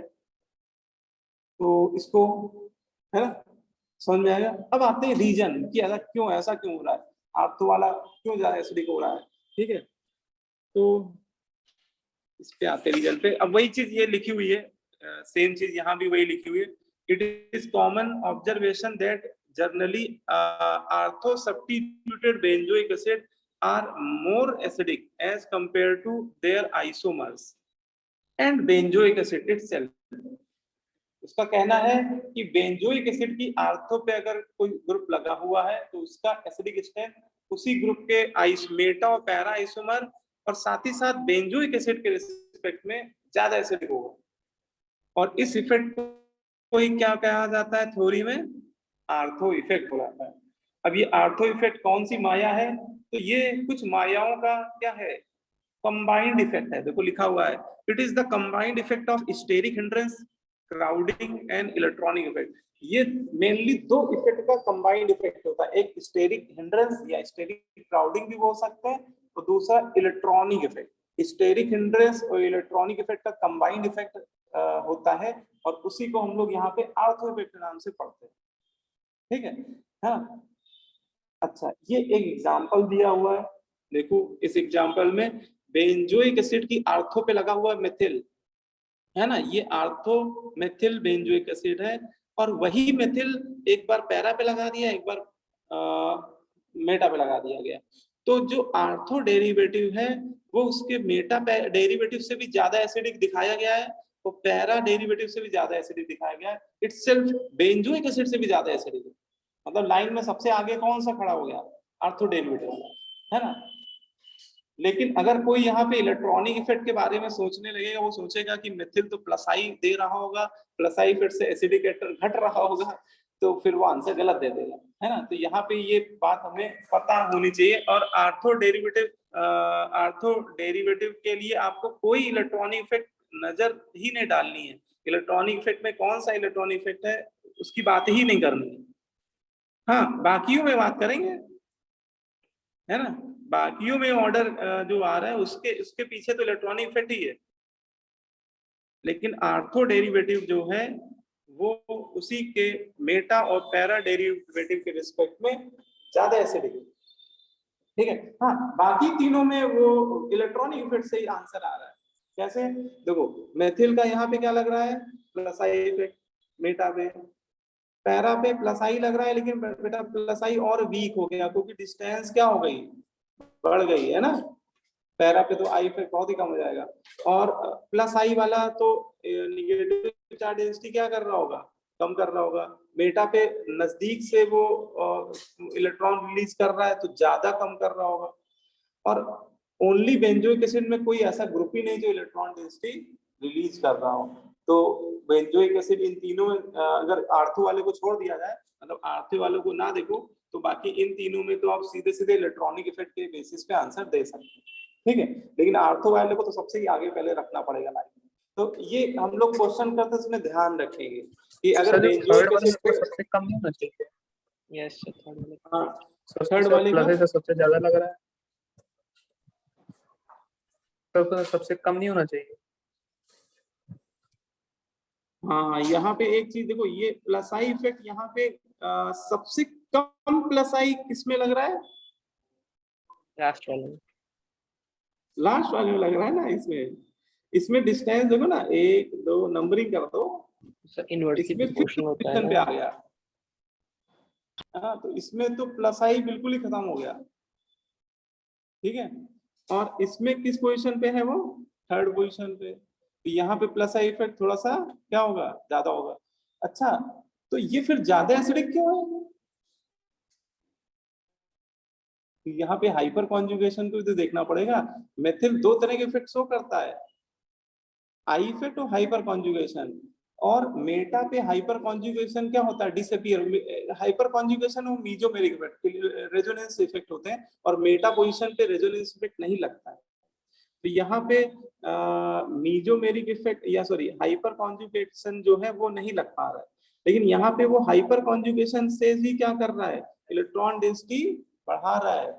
और hyper conjugation effect I effect पे क्या होता है, डोमिनेंट होता है। तो इसका मतलब ये ज्यादा इलेक्ट्रॉन डेंसिटी बढ़ा रहा होगा यहाँ पे, ठीक है ना। वो एरो मैंने उल्टा बना दिया, एरो दोनों तरफ बढ़ी रही ना इलेक्ट्रॉन डेंसिटी, लेकिन हाइपर कॉन्जुगेशन तो ज्यादा बढ़ रहा होगा, ठीक है ना। बोलो, बात समझ में आएगी, इसलिए वो फर्क पड़ रहा है वहां पे। तो केवल आई इफेक्ट के बेसिस पे नहीं, वो हाइपर कॉन्जुगेशन भी देखना पड़ेगा। तो ये बात समझा कि आर्थो डेरिवेटिव जो है वो बाकियों से ज्यादा एसिडिक है, किस वजह से, ड्यू टू आर्थो इफेक्ट, है ना। अब जैसे देखो कुछ एप्लीकेशन इसके और देख लेते हैं, जैसे ये वाला कर लेते हैं। इसमें देखिए इन चारों में आपसे अगर पूछा जाए कि एसिडिक स्टैंड का क्या ऑर्डर होगा, तो देखो सबसे ज्यादा तो मैं इसी को एसिडिक बोल दूंगा, क्योंकि ये बेंजोइक एसिड का क्या है, आर्थो डेरिवेटिव है, और आर्थो डेरिवेटिव में आर्थो इफेक्ट की वजह से ये सबसे ज्यादा एसिडिक हो जाएगा, है ना। तो इसका मतलब सबसे मोस्ट एसिडिक इन चारों में से कौन, इसको थोड़ा सा नीचे कर देता हूँ, ठीक है। तो इसमें अगर हम लोग आंसर लिखें तो सबसे आगे मैं किसको ले लूंगा, एसिडिक स्टैंड में ए को। अब बाकियों में आपको इलेक्ट्रॉनिक इफेक्ट को देखकर आंसर देना पड़ेगा, ठीक है, अब वो एक बार आप चेक करो, है ना। मेटा पे क्या होगा, मेटा पे क्लोरीन का केवल -I ही लग पा रहा होगा, पैरा पे -I और +M भी लग रहा होगा, लेकिन डोमिनेंट कौन सा होता है हेलोजन का, -I ही डोमिनेंट होता है। लेकिन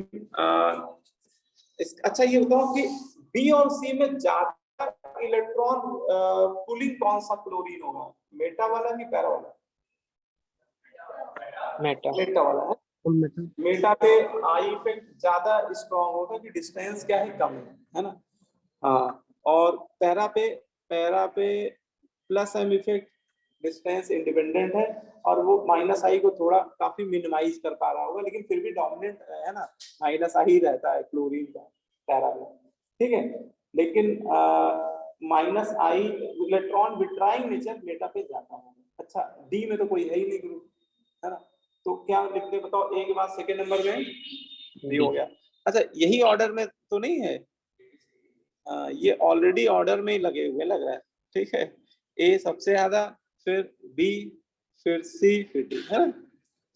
ये ऑलरेडी ऑर्डर में ही अरेंज थे, चांस की बात है कि ऑर्डर में अरेंज थे, ठीक है। लेकिन ए वाला सबसे ज्यादा एसिडिक है, कोई पूछे क्यों, तो ड्यू टू आर्थो इफेक्ट, ठीक है, सीधे आपको बोल देना है। रीजनिंग का एक क्वेश्चन हो या आपको ऑब्जेक्टिव में ऑप्शन वाले क्वेश्चन हो, तो ए वाला सबसे ज्यादा एसिडिक क्यों है, लिख लो ड्यू टू आर्थो इफेक्ट। ए वाला सबसे ज्यादा एसिडिक क्यों है, ड्यू टू आर्थो इफेक्ट। अभी इसका रीजन भी पढ़ेंगे कि आर्थो इफेक्ट में होता क्या है, ऐसा क्या।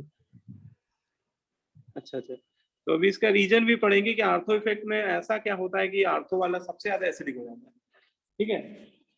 लेकिन क्वेश्चन करते समय हमें अगर रीजन नहीं भी पता है तो भी हम लोग क्वेश्चन कर सकते हैं, अगर हमें इतना इंफॉर्मेशन है कि आर्थो डेरिवेटिव बेंजोइक एसिड के सबसे ज्यादा एसिडिक होते हैं मेटा पैरा डेरिवेटिव के रिस्पेक्ट, ठीक है।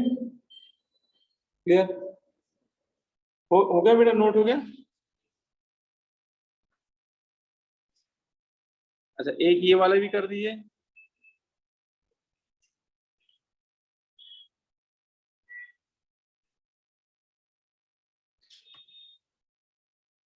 है ना।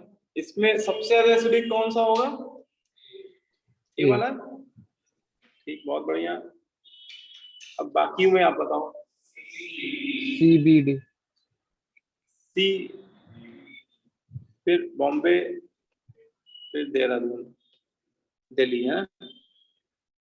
बोलो भाई, समझ में आ रहा है। इसमें तो आर्थो इफेक्ट की कहानी चल जाएगी, है ना, ड्यू टू आर्थो इफेक्ट। अब बाकियों में तो फिर देखना पड़ेगा ना हम लोग को। NO2 मेटा पे केवल -I ही लग रहा होगा, पैरा पे -I के साथ सपोर्ट कर रहा होगा उसका -M, तो ये तो बहुत ज्यादा इलेक्ट्रॉन विड्राइंग ग्रुप हो गया, तो जितना ज्यादा इलेक्ट्रॉन विड्राइंग उतना ज्यादा एसिडिक है। तो सबसे ज्यादा सी, फिर बॉम्बे, नहीं सबसे ज्यादा तो ए होगा, ए के बाद सी, फिर बॉम्बे बी, और फिर डी। डी में कोई विड्राइंग ग्रुप ही नहीं है ना। क्लियर हो रहा बात, है ना। तो ये आर्थो इफेक्ट है। अब देखो, जे एडवांस 2016 में भी ये क्वेश्चन देखो पूछा गया है, आर्थो इफेक्ट पे बेस्ड है, इसका भी आंसर आप ही को देना है। Correct order of acidity of for the following compound,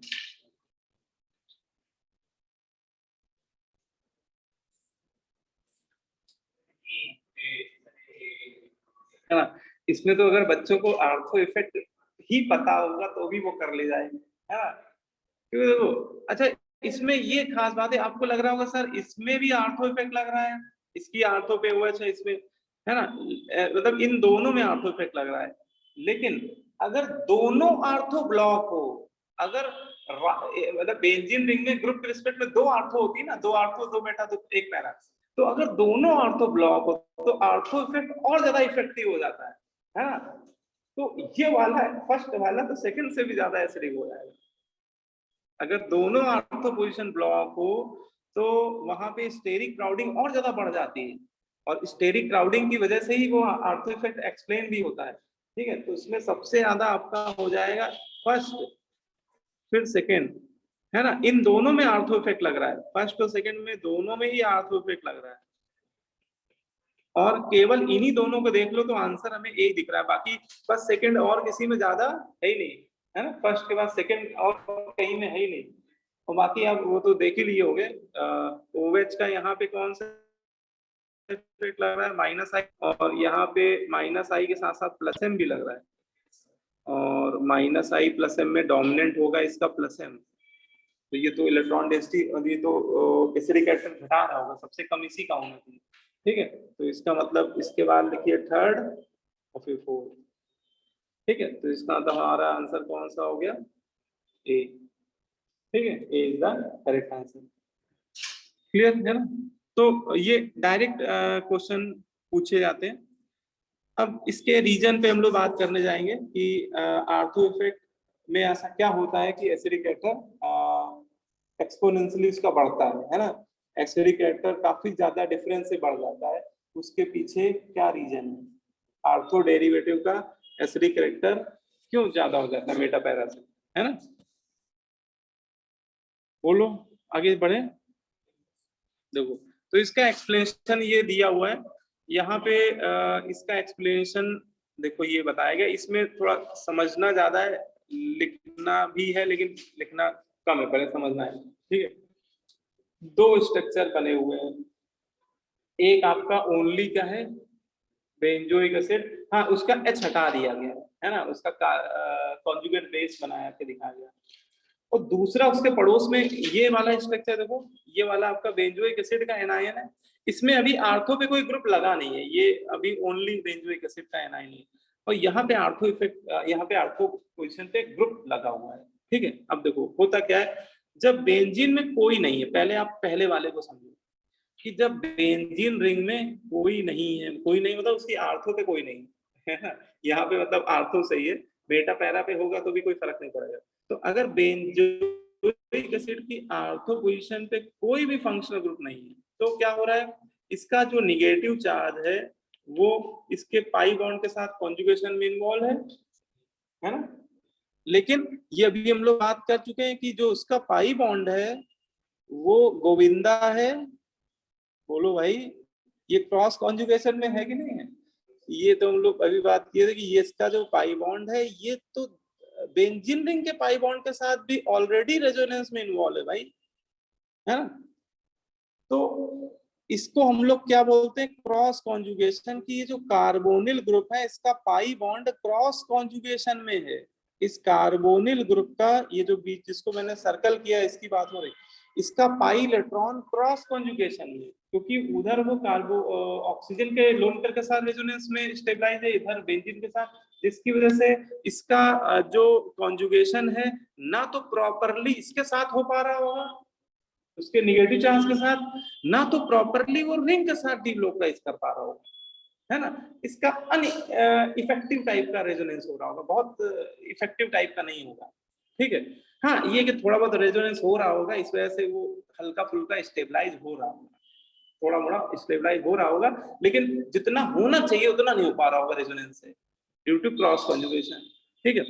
अब जैसे ही इसकी आर्थो पे कोई ग्रुप आके बैठ जाता है, अब आते हैं उसके आर्थो डेरिवेटिव की बात करते हैं कि बेंजोइक एसिड की आर्थो पे जब कोई ग्रुप आके अटैच्ड हो जाता है तो और ये आपका बेंजोइक एसिड का एनायन है, तो ये वैसे ही बल्कि ग्रुप होता है, बेंजोइक एसिड का एनायन बल्कि ग्रुप है, 3D में अच्छा खासा स्पेस ऑक्युपाई कर रहा है, और उसकी आर्थो पे कोई भी ग्रुप आगे जुड़ जाए तो यहाँ पे बीच में इतनी जगह नहीं होती, इतनी डिस्टेंस, इतना स्पेस नहीं होता है, ये दोनों एक दूसरे की वांडर वॉल रेडियाई पे आ जाती है। ये तो आपको पता ही ना कि हर एक फंक्शनल ग्रुप का एक वांडर वॉल रेडियाई होता है, जहां तक उसका बॉन्ड पेयर जा रहे होते हैं उतना 3D में स्पेस वो ऑक्युपाई कर रहा होता है, वही उसकी वांडर वॉल रेडियाई बोलते हैं। तो यहाँ पर ये दोनों एक दूसरे की वांडर वॉल रेडियाई पे आने लगते हैं, जब भी दो ग्रुप किसी भी स्ट्रक्चर में, ऑर्गेनिक केमिस्ट्री में किसी भी स्ट्रक्चर में एक दूसरे की वांडर वॉल रेडियाई पे आ जाते हैं, है ना, तो उनके बीच में स्टेरिक क्राउडिंग लगने लगती है, स्टेरिक रिपल्शन, है ना। अब सीरीज बात है, ये इंडिया का बॉर्डर है, ये पाकिस्तान का बॉर्डर है, पाकिस्तान में इंडिया आएंगे या इंडिया पाकिस्तान बॉर्डर में घुसेंगे तो अच्छा लगेगा क्या, तो वहां पे तनाव बढ़ जाता है, स्टेरिक हिंड्रेंस वहां पे डेवलप हो जाता है, इनके बॉन्ड पे रिपेल करने लगते हैं, बॉन्ड पे इलेक्ट्रॉन एक दूसरे को रिपेल करते हैं। और इस स्टेरिक रिपल्शन को मिनिमाइज करने के लिए, स्टेरिक रिपल्शन को मिनिमाइज के लिए ये जो ज्यादा बल्कि है, दोनों में ज्यादा बल्कि कौन है, ये कार्बोक्सिलेट आयन, जो ज्यादा बल्कि है वो एडजस्ट करता है अपने आप को, है ना। आपने देखा होगा एक मोटा आदमी पतला आदमी तो मोटा थोड़ा ज्यादा सिकुड़ने की कोशिश करता है ना, उसको तो लगता है कि यार हम ज्यादा जगह ले रहे हैं, है ना। तो इसमें ये जो बल्कि है ना, ये आउट ऑफ प्लेन हो जाता है ना, ये आउट ऑफ प्लेन होता है, ये जो देख रहे हैं ना, ये बिकम्स आउट ऑफ, हल्का सा ये झुक जाएगा इधर, बाहर की तरफ आ जाएगा, दोनों में हो जाएगा। तो अभी दोनों प्लेन में है तो रिपल्शन ज्यादा होगा। अगर एक ऐसा हो जाए और एक हल्का सा ऐसा हो जाए तो डिस्टेंस बढ़ जाएगी ना, स्टेरिक दोनों एक दूसरे के क्वांटम रेडियस से दूर हो जाएंगे तो रिपल्शन ऑटोमेटिक कम हो जाएगा। और ऐसा होने पे एसिडिक करैक्टर बढ़ जाएगा। क्यों बढ़ जाएगा बता सकते हो? हाँ, उसका क्रॉस कॉन्जुगेशन खत्म हो जाएगा। जो पहले क्रॉस कॉन्जुगेशन था, देखो इसमें उसने दिखाया है कि इस रिपल्शन को मिनिमाइज करने के लिए क्या होगा, to minimise steric repulsion it becomes out of plane, है ना, और वो प्लेनरिटी लॉस कर देगा। कौन? वो कार्बोक्सिलेट आयन। तो बेटा जैसे ये प्लेनरिटी लॉस करेगा तो इसका क्रॉस कॉन्जुगेशन अब क्या रिंग के साथ हो पा रहा होगा इसका? अब क्योंकि रिंग रेजोनेंस होने के लिए प्लेनरिटी कंपलसरी होती है, ठीक है। तो अब जो बेंजीन रिंग के पाई इलेक्ट्रॉन पहले लपक झपक कर पा रहे थे, अब वो लपक झपक नहीं कर पा रहे होंगे। इससे फायदा किसका हुआ? इससे फायदा हुआ वो जो ऑक्सीजन पे नेगेटिव चार्ज है, अब वो 100% इफेक्टिवली किसके साथ रेजोनेंस कर पा रहा होगा? उस कार्बोनिल ग्रुप के साथ, जो कि पहले नहीं कर पा रहा था क्योंकि पहले वो प्लेन में था। पहले वो कार्बो ऊपर वाला देखो ये प्लेन में था, तो उसका रिंग के साथ भी रेजोनेंस चल रहा था, उसके साथ भी नेगेटिव, इसलिए उसका नेगेटिव चार्ज अच्छे से रेजोनेंस में स्टेबलाइज नहीं हो पा रहा था। जैसे थोड़ा सा आउट ऑफ प्लेन होगा ना तो रिंग के साथ रेजोनेंस हिंडर्ड हो जाएगा, इनहिबिशन हो जाएगा रेजोनेंस का, और खटाखट। अच्छा, इतना पार्ट तो अभी भी प्लेन है ना, इतना पार्ट तो अभी प्लेन, किस तरह का और तेजी से चलने लगेगा रेजोनेंस। इसका रेजोनेंस खत्म हुआ, इसका बढ़ गया, तो नेगेटिव चार्ज की स्टेबिलिटी क्या हो गई? बढ़ गई। कॉन्जुगेट बेस स्टेबल हो गया, है ना। और कॉन्जुगेट बेस स्टेबल हो गया, एसिडिक कैरेक्टर क्या हो गया? बढ़ गया, है ना। तो किसकी वजह से? उस ग्रुप की वजह से। अगर वो आर्थो पे ना आता, रिपल्शन ना लगता, वो आउट ऑफ प्लेन ना होता तो एसिडिक कैरेक्टर ना बढ़ता। तो ये रीजन होता है आर्थो इफेक्ट का, ठीक है। ये आउट ऑफ प्लेन जैसे ही थोड़ा सा हो जाएगा तो एसिडिक कैरेक्टर बढ़ जाएगा, ठीक है। उसमें वो क्रॉस कॉन्जुगेशन खत्म हो जाएगा। क्रॉस कॉन्जुगेशन खत्म होते ही उसका नेगेटिव चार्ज, ऑक्सीजन पे जो नेगेटिव चार्ज आप देख रहे हैं, ये परफेक्टली कार्बोनिल ग्रुप के साथ रेजोनेंस में इन्वॉल्व होगा और नेगेटिव चार्ज डेंसिटी स्टेबल हो जाएगा। तो ये लिख लो आप लोग, है ना। समझ तो लिया ही आप लोग, है ना। समझ आए नहीं है तो उसको टू द पॉइंट लिख जरूर लीजिए कि आर्थो इफेक्ट में क्या ऐसा होता है जिससे एसिडिक कैरेक्टर बढ़ जाया करता है।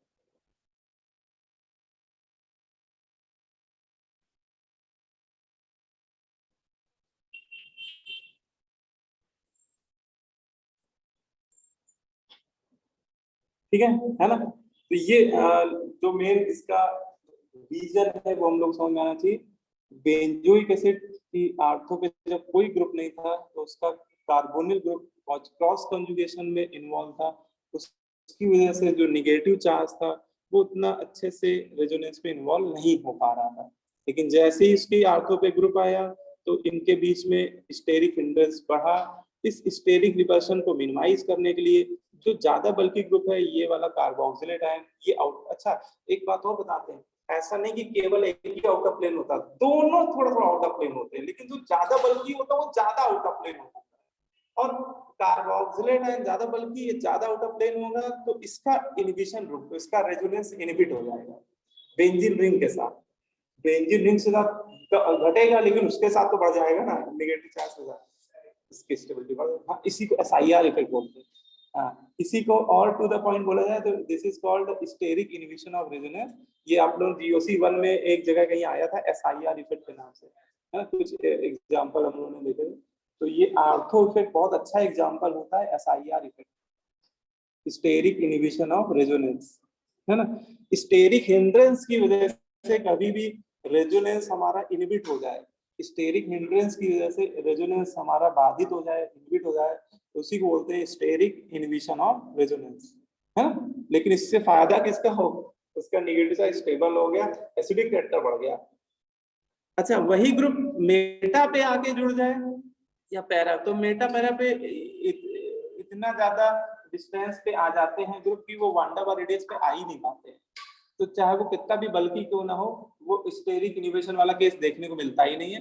मतलब आर्थो इफेक्ट केवल आर्थो पोजीशन पे जब ग्रुप आके जुड़ेगा तभी उसका एसिडिक कैरेक्टर बढ़ेगा, और इसीलिए उसके इलेक्ट्रॉनिक इफेक्ट से यहाँ कोई लेना देना नहीं, क्योंकि वो ग्रुप आएगा, स्टेरिक रेडियस बढ़ेगा, तुरंत आउट ऑफ प्लेन हो जाएगा, वो एसिडिक कैरेक्टर बढ़ जाएगा, भले वो इलेक्ट्रॉन डोनेटिंग हो या विड्रॉइंग, उससे कोई फर्क ही नहीं पड़ पाएगा, है ना।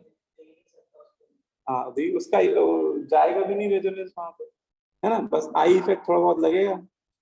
ठीक है, तो ये ध्यान रखना भाई। ये मतलब समझ में आया कि नहीं आया बोलो। सर ऊपर कर दीजिए। हाँ बिल्कुल, देखो नोट कर लो। क्लियर। तो इसमें ध्यान रखना कि जो बेंजोइक एसिड में निगेटिव, बेंजोइक एसिड का जो कॉन्जुगेट बेस होता है उसमें निगेटिव चार्ज पार्शियली इन्वॉल्व होता है रेजोनेंस में, ठीक है।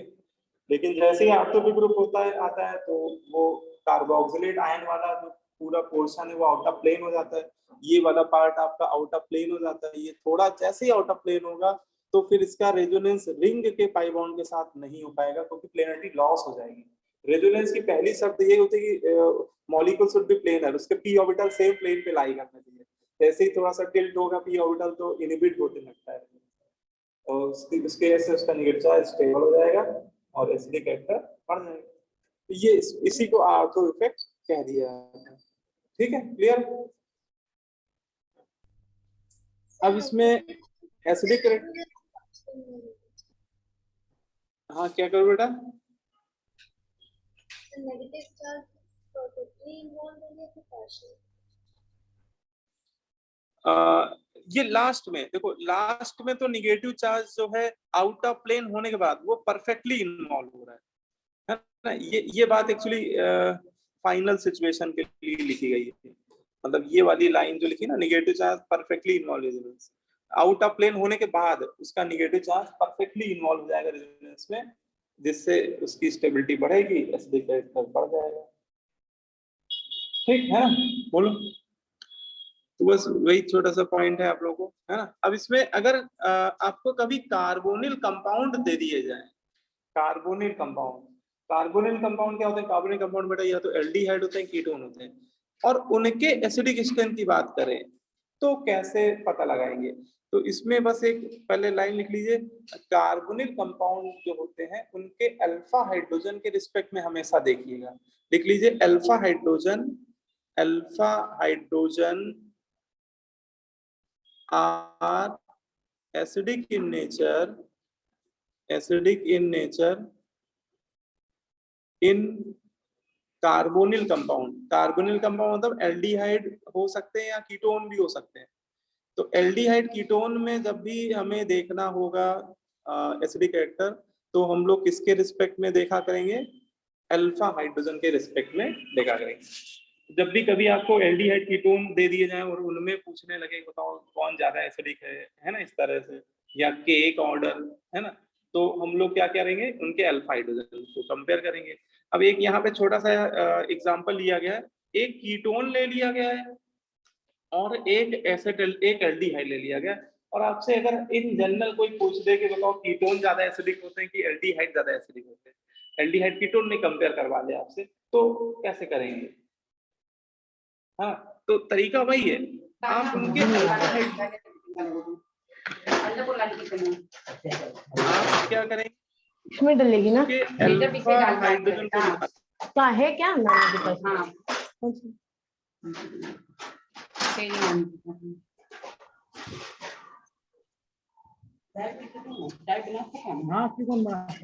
कटोरी भर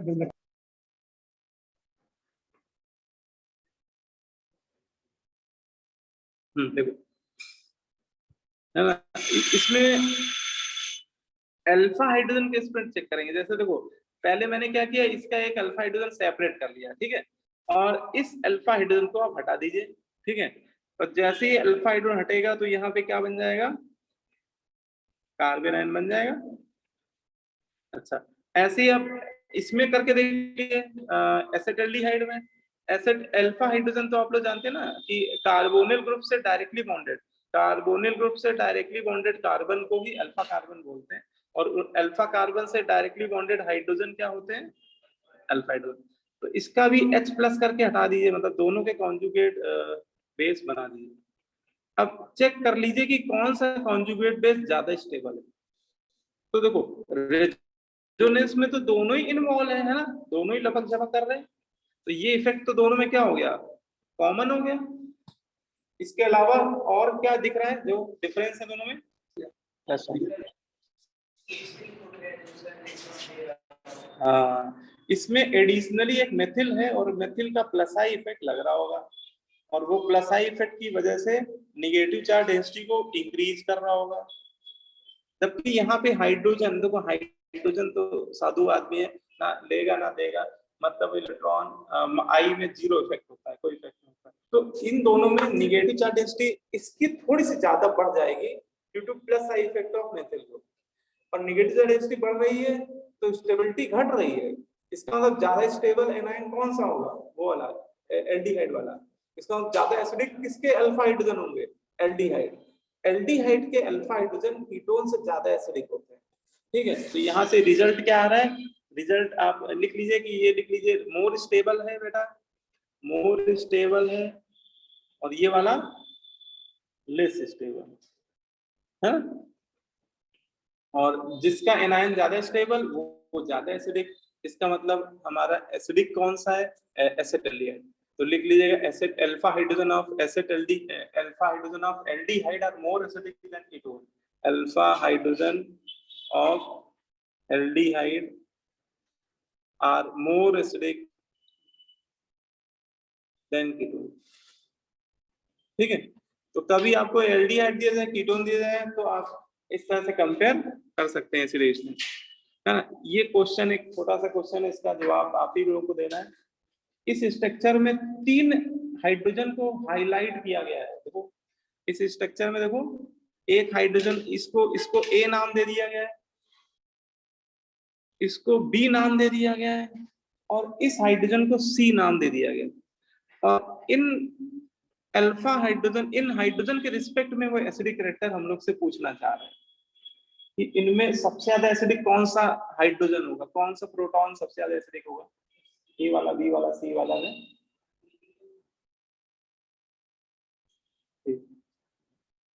है ना।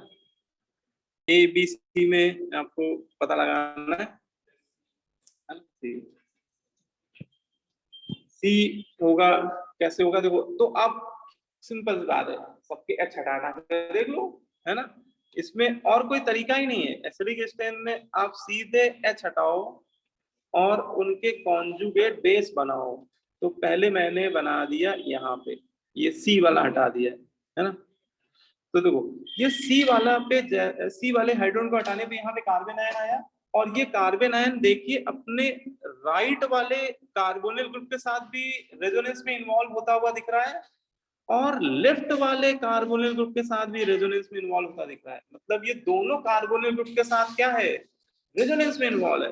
और इसके कोई पूछे कितने रेजोनेटिंग स्ट्रक्चर बन रहे हैं, बताओ, 3 रेजोनेटिंग स्ट्रक्चर, क्योंकि देखो एक तो ये खुद ही है ना, इटसेल्फ। एक बार यहाँ से लपक झपक करेगा तो यहाँ पे आ जाएगा नेगेटिव चार्ज, ये दूसरा रेजोनेटिंग स्ट्रक्चर हो जाएगा, एक बार ये इधर आएगा, इधर यहाँ पे आ जाएगा, तीसरा बन जाएगा। तो ये 3 रेजोनेटिंग स्ट्रक्चर से स्टेबलाइज हो रहा है। अच्छा, एक बार आप इसको हटा के देखते हैं, ये बी वाले को। अब बी वाले को अगर आप हटाओगे तो यहाँ निगेटिव आएगा, और ये केवल बेटा एक ही कार्बोनिल के साथ क्या हो रहा होगा, रेजोनेंस में इन्वॉल्व है ना। इसके 2 ही बन पा रहे होंगे, है तो ये भी रेजोनेंस स्टेबलाइज, लेकिन नंबर ऑफ रेजोनेंस स्ट्रक्चर कम बन रहे हैं, तो ये थोड़ा सा लेस एसिडिक होगा। और अगर हम ये सबसे ए वाले को हटाएं तो भैया ये वाला तो रेजोनेंस, इसका तो दूर दूर से कोई नाता ही नहीं है रेजोनेंस से, है ना। ये ए वाले पे तो ये तो रेजोनेंस स्टेबलाइज ही नहीं है, तो ये वाला सबसे कम एसिडिक होगा, मतलब ये सबसे कम स्टेट है। तो इसमें वही आंसर हो जाएगा। सबसे ज्यादा हम लोग बोल देंगे सी को, है ना, फिर बी को और फिर ए। तो ऐसे हम लोग देख के बता दिए, ठीक है। तो एल्डिहाइड चाहे कीटोन हो, उनके अल्फा हाइड्रोजन के रिस्पेक्ट में आप जरूर चेक कर लीजिएगा कि अल्फा हाइड्रोजन हटते ही वो रेजोनेंस स्टेबलाइज हो जाता है, इसलिए अल्फा हाइड्रोजन एसिडिक नेचर के होते हैं, ठीक है। अब फिनॉल अगली क्लास में फिर करेंगे, एसिडिक एसिडिटी ऑफ फिनॉल, ठीक है ना। अगली क्लास में ऐसा करेंगे, लास्ट में मुझे 15 मिनट पहले बता देना तो वो पढ़ा देंगे आपको मैग्नेटिक इफेक्ट, है ना। बकवास टॉपिक है लेकिन ठीक है, पढ़ा देंगे। चलो ठीक है। मैग्नेटिक इफेक्ट सॉलिड स्टेट में छोटा सा टॉपिक रह रहा है ना, मैग्नेटिक इफेक्ट, तो उसको अगली क्लास में लास्ट में 15 मिनट में मैं मुझे याद दिला देना, कोई भी बच्चा, तो मैं इसको करा दूंगा। बाकी सीट में आप लोग सेक्शन ए लगा सकते हो। GOC2 की अगर सीट आपके पास हो तो उसमें सेक्शन ए आप लोग सॉल्व करिएगा। तो आज का होमवर्क यही है, आपको सेक्शन ए लगाना है। हाँ, टेस्ट में GOC2 का क्वेश्चन अगर आएगा भी तो एसिडिक कैरेक्टर पे ही आएगा, ठीक है। तो इसकी तरह ही पढ़ लीजिएगा। संडे को टेस्ट है ना आप लोग, तो उसमें इससे ज्यादा नहीं आने वाला कुछ। हाँ, सॉलिड स्टेट पूरा आएगा, सॉलिड स्टेट